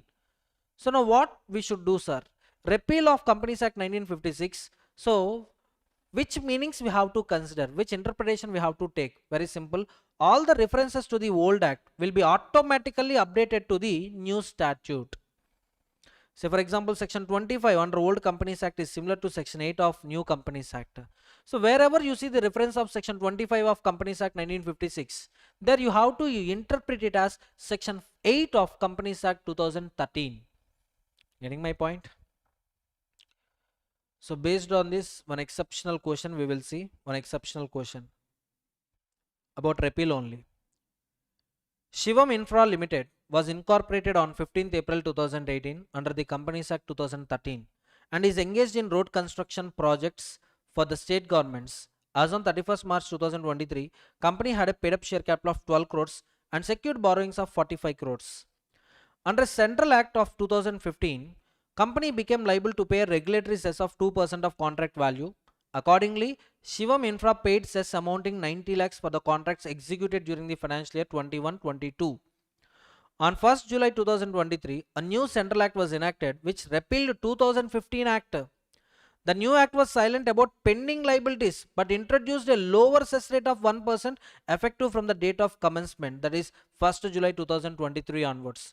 The company claimed refund of excess cess already paid under repealed act and that ongoing assessments and penalty proceedings under old act must automatically lapse because old act already repealed. So you tell me, repeal of an act, repeal of an act, will it affect previous operations? Previous operations won't be affected. Previously you paid 2% cess. Yes, you are liable to pay 2% cess previously.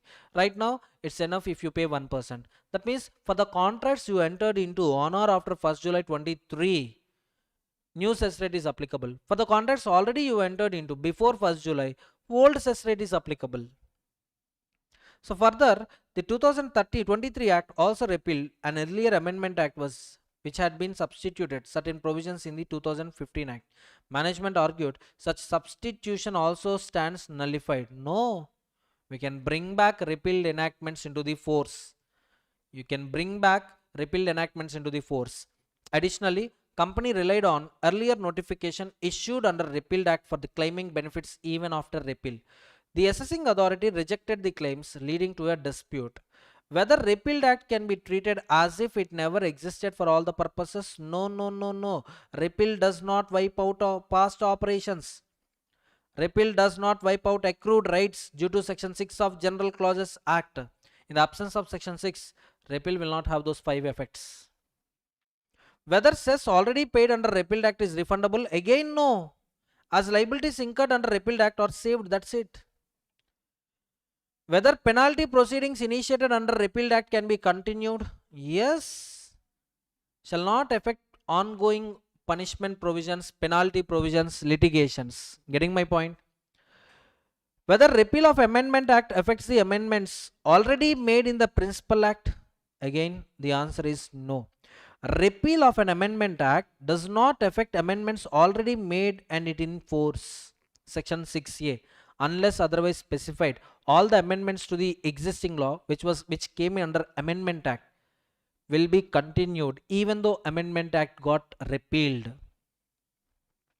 Whether references to the repealed provisions in other enactments and instruments remain valid?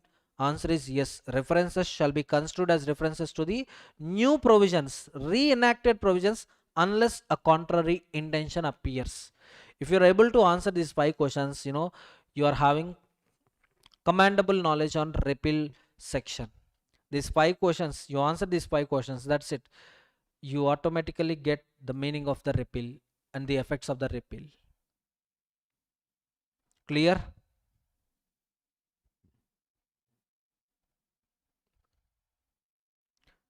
Next, for the next question, we need to see section 9 to section 13, I think. Yeah, section 9 to section 13.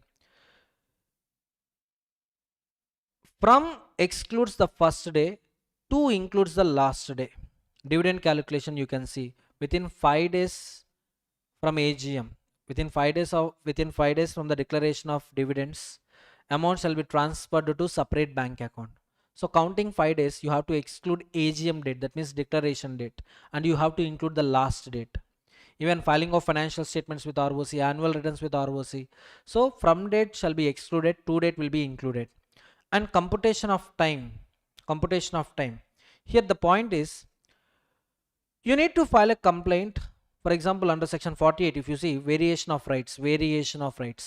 Within 21 days, dissenting shareholders having 10% of the class capital can file a petition with NCLT.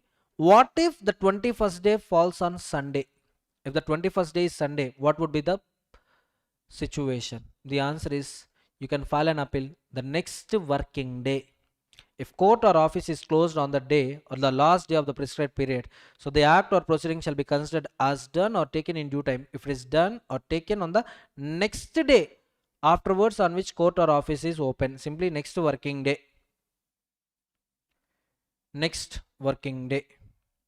Measurement of distances, in capital gains you have seen this concept. Capital gains, whether it is a urban property or rural property, if it is falling within the local limits of municipality based on the population census, within 2 kilometers, 6 kilometers, 8 kilometers, you read it, right? In capital gains you read that concept, location of the property from the municipality. So how the distance will be measured? The distance will be measured on a horizontal plane, a straight line, not road direction or not C direction, not road direction, not C direction, simply plane, horizontal line, straight line on a horizontal plane. Pro rata in enactments in GST you can see. So proportionate duties. For example, for 1 lakh rupees you have to pay 3000 rupees tax. Now if the value of the product is 2 lakhs, then pay 6000 rupees tax. If value is just 10,000 rupees, then pay 300 rupees as a tax. Proportionate basis. Gender and number, unless otherwise specified, unless different intention appears. Male includes female, singular includes plural. But if you take previous year, you have to pay tax with respect to income earned in the previous year. So here previous year means previous year only, but not previous years. Singular means singular only. Coming to the woman director, when specifically gender indication was given, follow it. There don't come to the conclusion woman director includes men director. No. Specifically when a gender was pointed out, specifically when singular sense of the word was pointed out, don't apply this section 13. So based on this we will see one exceptional question. See, on 1st June 2024, company declared a final dividend of 4 per share payable to the shareholders whose name appeared in the register of members from 10th June to 15th June. The company secretary treated 10th June as an inclusive day for the eligibility. From date is always excluded or included. Something is specified, included. If nothing is specified, from date is excluded. From excludes the first day. Here, the sense both days are inclusive. If they mention both days are inclusive, then both the days shall be considered. If this meaning is not given, then interpretation would be different. Sorry, if this statement is not given, then interpretation would be different. So better skip this paragraph, drafting mistake, better skip this point, because when both the days are included, if specifically mentioned, both the days will be included. If nothing is mentioned, then from excludes first day, to includes last day. Dividend warrant filing with the registrar was required to be completed within 30 days from 15 June 2024. However, 15 July 2024 being the last day of the prescribed period was declared public holiday and the ROC was closed. Filing was made on 16th July. Is it valid? Yes, filing on the next working day is valid only. Further, company imported 1250 kgs of raw material, whereas customs duty notification prescribed duty at the rate of 40 per kg. Finance manager argued that duty applies only when the quantity exactly matches the notified weight. No. Proportionately you can pay the tax. 1250 into 40 rupees. 1250 into 40 rupees, 50,000 rupees, you pay the tax. So whether custom duty is payable proportionately on 1250 kgs? Yes. In another matter, compliance provisions stated that every director shall disclose interest A woman director contended that the provision doesn't apply to her because here the word his is there. His means male director only. So do you agree with that woman director? Do you agree with the woman director? No. So whether disclosure provision applies to woman director? Yes. Words importing masculine gender includes female. And last point. Lastly, for land acquisition complaints, company measured the distance between its factory and a protected area using road distance instead of straight line distance. Valid or invalid? Invalid. Because distance should be measured not by road distance. Distance should be measured by straight line distance. Straight line on a horizontal plane.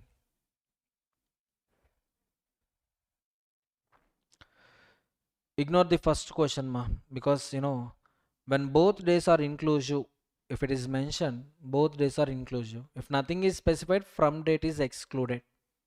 See, these general principles of interpretation we apply only when there is no special provisions. In case of special provisions, apply special provisions only. Next, 14 to 19. From here onwards, hardly I think 15 to 20 minutes. In 15 to 20 minutes, we are going to complete general clauses at marathon, including exceptional topics marathon also. Power conferred to be exercisable from time to time. You can exercise that power multiple times. Say for example, you see small company definition, best example. So small company definition amendment, is it the first time government amended on 1st December 2025? No. There is a third time they amended the definition. Initially 50 lakhs paid up share capital, turnover 2 crores. Increase it to 220, 2 crores to 20 crores. Later increase it to 4 crores to 40 crores. Now increase it to 10 crores and 100 crores. So that power can be exercised repeatedly, multiple times you can exercise that power. Power to appoint includes power to appoint ex officio. If you see, IEPF authority. This authority chairperson, who is the chairperson of IEPF authority? Secretary of MCA. MCA secretary will take the position. Even if you take NFRA, for example, NFRA, ICA president is an ex officio member of NFRA. So that means power to appoint includes power to appoint ex officio. I can name a person for a position, or I can name a position holding person to that position. Getting my point? See, I can appoint Mr. X, you, the secretary of, you, the chairperson of IEPF authority, or I can name the secretary of MCA will be the chairperson of IEPF authority. Both are same. Appointing X as chairperson of IEPF authority, appointing MCA secretary as chairperson of IEPF authority, both had same meanings. Power to appoint includes power to suspend as well as power to dismiss. Substitution of functionaries. Instead of calling with their names, call them with the designation, because designation is permanent. To the designation, perpetual succession concept will apply. But persons, natural persons will not have any perpetual succession concept. Getting my point? See, who can issue certificate of incorporation? ROC. Getting my point? ROC is a position. The person occupying the position will have his own identity, own name. Getting my point? So very simple, ma. MD can sign the documents on behalf of company, or Sri Mukesh Dhirubhai Ambani can sign the documents on behalf of company. Both had same meaning. So here, instead of calling them, I'll call them with the official title of the officer. I'll mention the official title, ROC, like that. Successors, for the purpose indicating relating to the law to the successors. That means, predecessor, that means outgoing person. Successor, incoming person. So what are all the powers predecessor is having? The same powers successor will also have. And in the absence of official chiefs, subordinates will execute the powers of official chiefs. So the provisions equally applicable to the deputies, subordinates. Equally applicable to the deputies as well as subordinates. So based on this, let's see one exceptional question. Question number 8. Vistara Urban Transport Corporation was constituted under Central Act in the 2016 to manage public transport services and in metropolitan cities. As on 31st March 24, corporation employed 2,800 staff members and had an annual turnover of 620 crores. Oh my god. How many staff members? 2,800. Under the Governing Act, chairperson is empowered to appoint officers of the corporation. Who is having power to appoint officers of the corporation? Chairperson. Issue operational directions, take disciplinary action against employees. In June 2024, chairperson appointed Mr. Rajan as COO, Chief Operations Officer. The appointment order did not mention Mr. Rajan by name, but stated the managing director shall act as COO ex officio. Power to appoint includes power to appoint ex officio. In September 24, due to allegations of misconduct, Mr. Rajan was suspended by the chairperson. Mr. Rajan challenged this suspension, arguing that Act only confers power to appoint, does not expressly provide power to suspend or dismiss. Oh my God, power to appoint includes power to suspend or power to dismiss also. Meanwhile, due to administrative restructuring, post of chairperson was abolished and replaced by the chief administrator, who continued to exercise all powers under the Act. The chief administrator issued fresh operational directions and continued disciplinary proceedings initiated by the former chairperson. So that means predecessor already gone, successor came into the picture.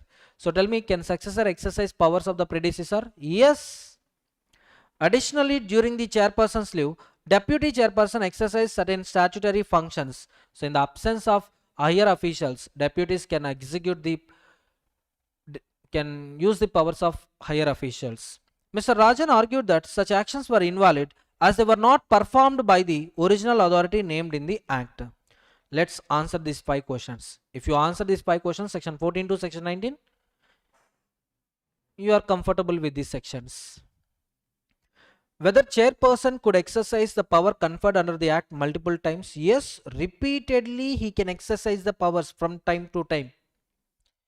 Whether appointment made on an ex officio basis valid? Yes, appointment may be made by virtue of ex officio unless expressly prohibited. Whether power to appoint includes power to suspend or dismiss? Yes. Whether actions taken by the successor authority valid? Yes, successor authority can continue implement powers of the predecessor. Whether acts performed by the deputy chairperson during the absence of chairperson are legally valid? Again, yes. Deputies or subordinates actions will be valid only. Next, we are left with 2 concepts, 20 to 24, 25 to 30. Again, 2 exceptional questions. Let's finish them in just 10 minutes. Provision as to the orders, rules made under the enactments. If any legislation or regulation grants power to issue a notification, order, scheme, rule, form, bylaw, the expressions, that means what the words used in them shall have respect to meaning as in the Act unless otherwise specified. Very simple, ma. You know, the word prospectus was defined in Companies Act 2013.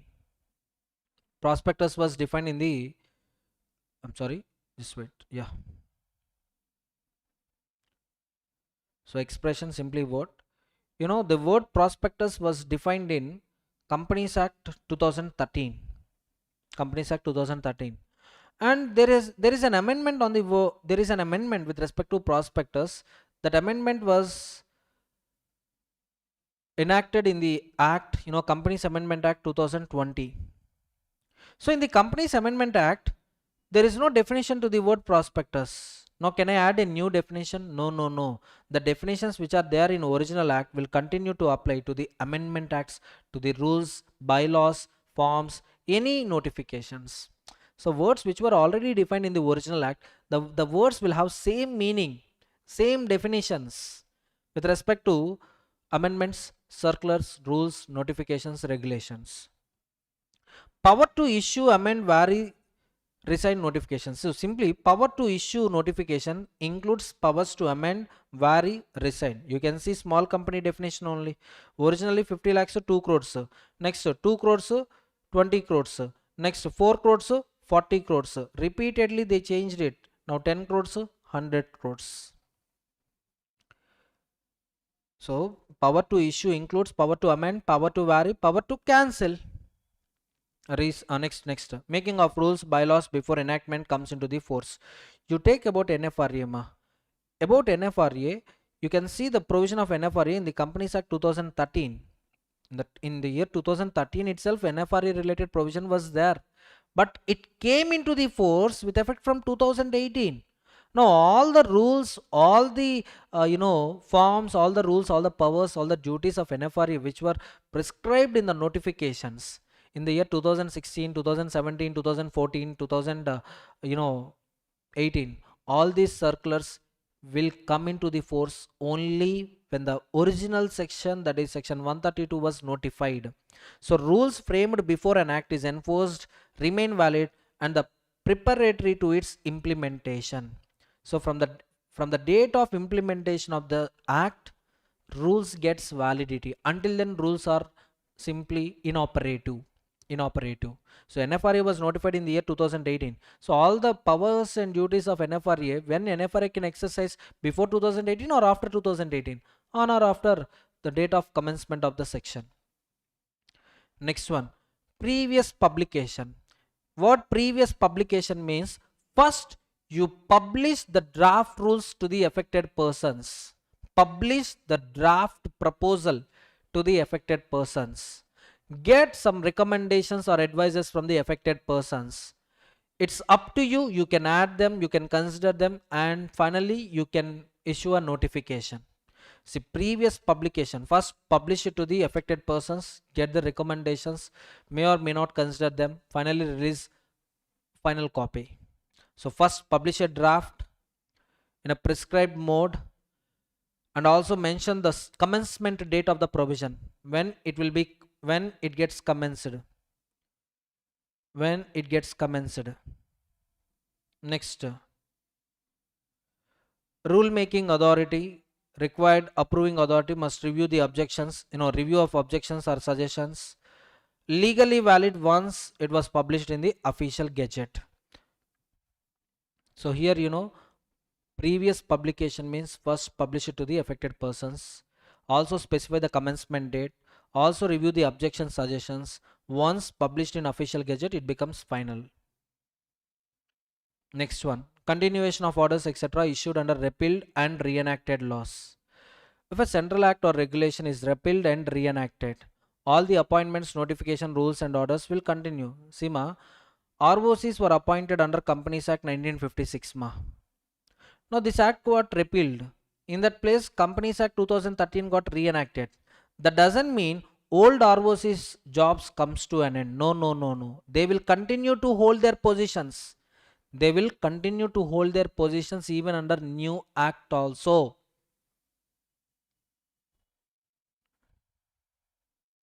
So if a law previously extended to a specific area is later withdrawn and then re-extended, it will be treated as repealed and reenacted for that area. Like Companies Act 1956 got repealed, Companies Act 2013 Act got reenacted.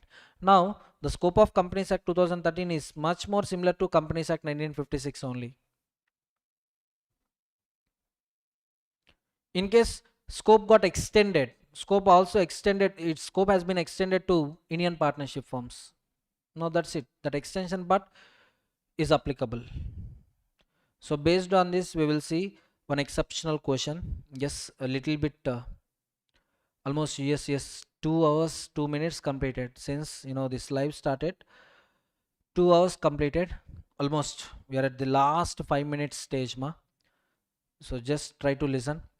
Pravah Infrastructure Development Authority was constituted under a Central Act 2014 to regulate construction and mining activities. Under the Act, central government was empowered to issue notifications, rules, schemes for carrying out the purposes of the Act. On 1st March 2020, central government issued a notification published in the official gazette authorizing certain officers to conduct inspections and impose penalties. Subsequently, on 15 June 2022, Ministry issued an internal office memorandum modifying inspection powers without issuing any gazette notification. This is most dangerous exceptional point. Once notified in gazette, that can be amended only through a new gazette, but not through internal documents,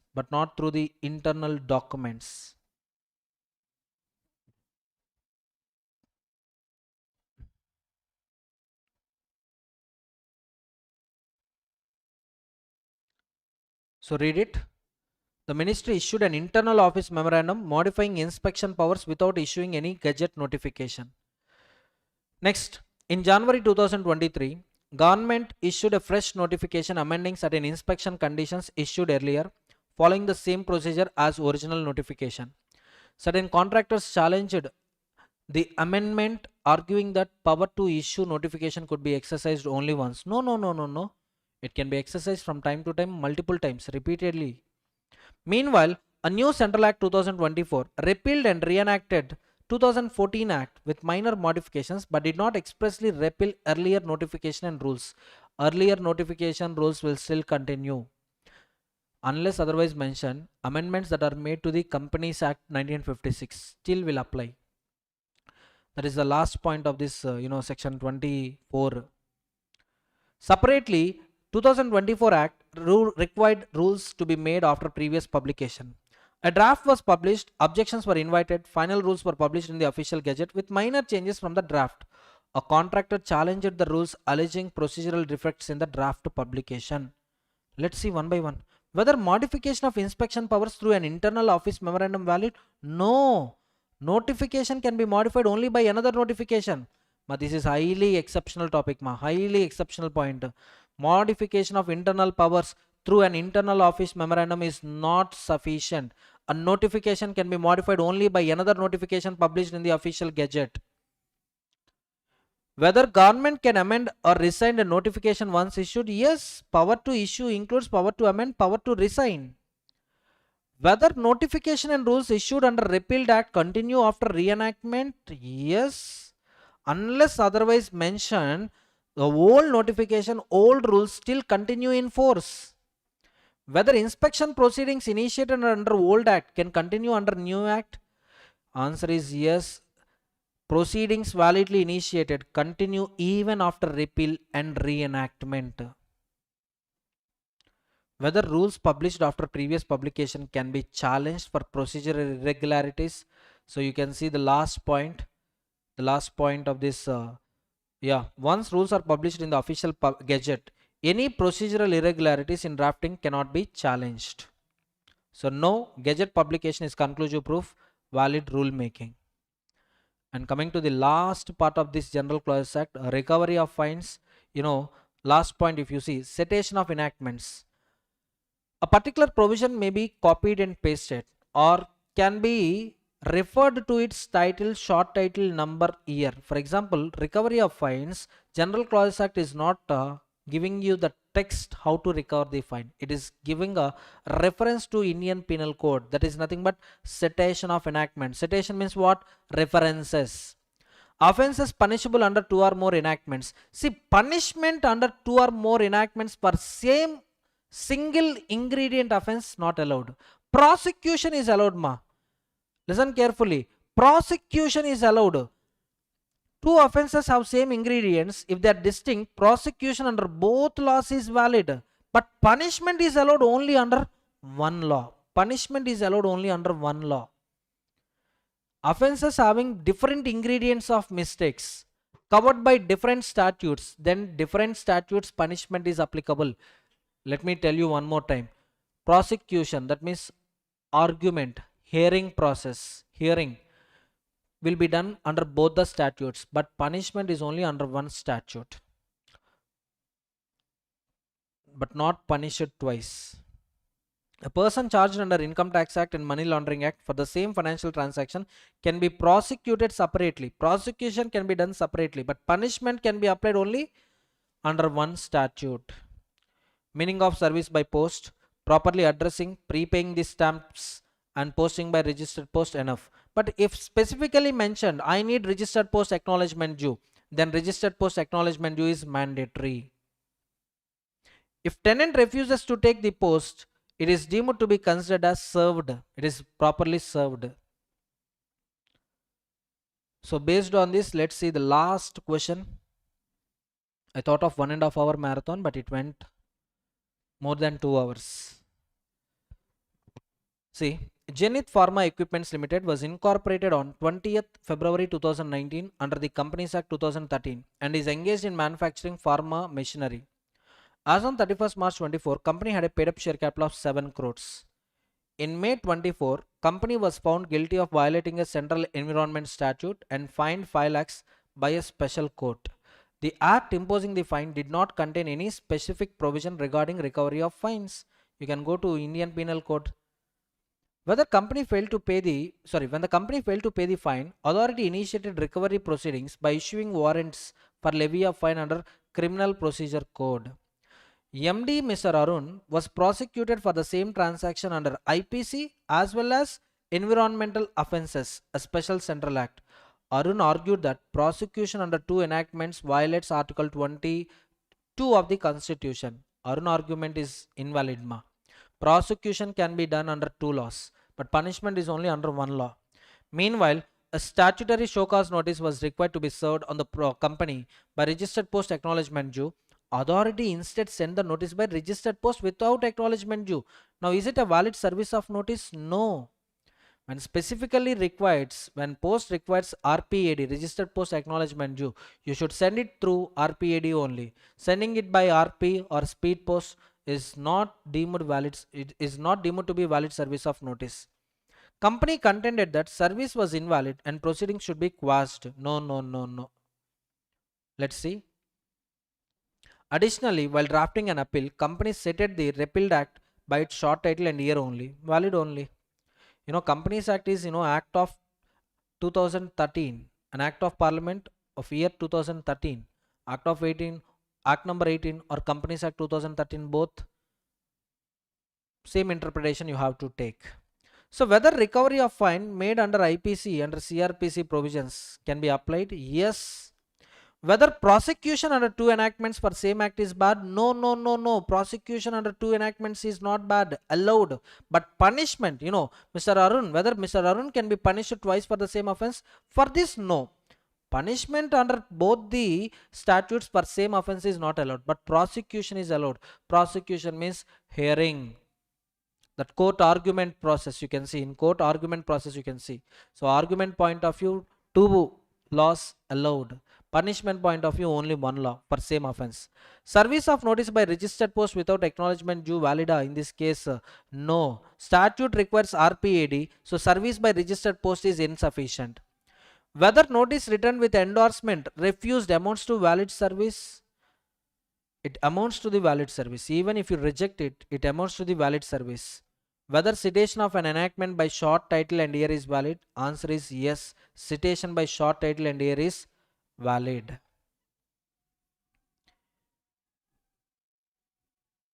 So with this 10 exceptional questions of General Clauses Act, we have seen it. Download this document from the link which was given in the description. I hope this acted as a revision as well as exceptional questions discussion.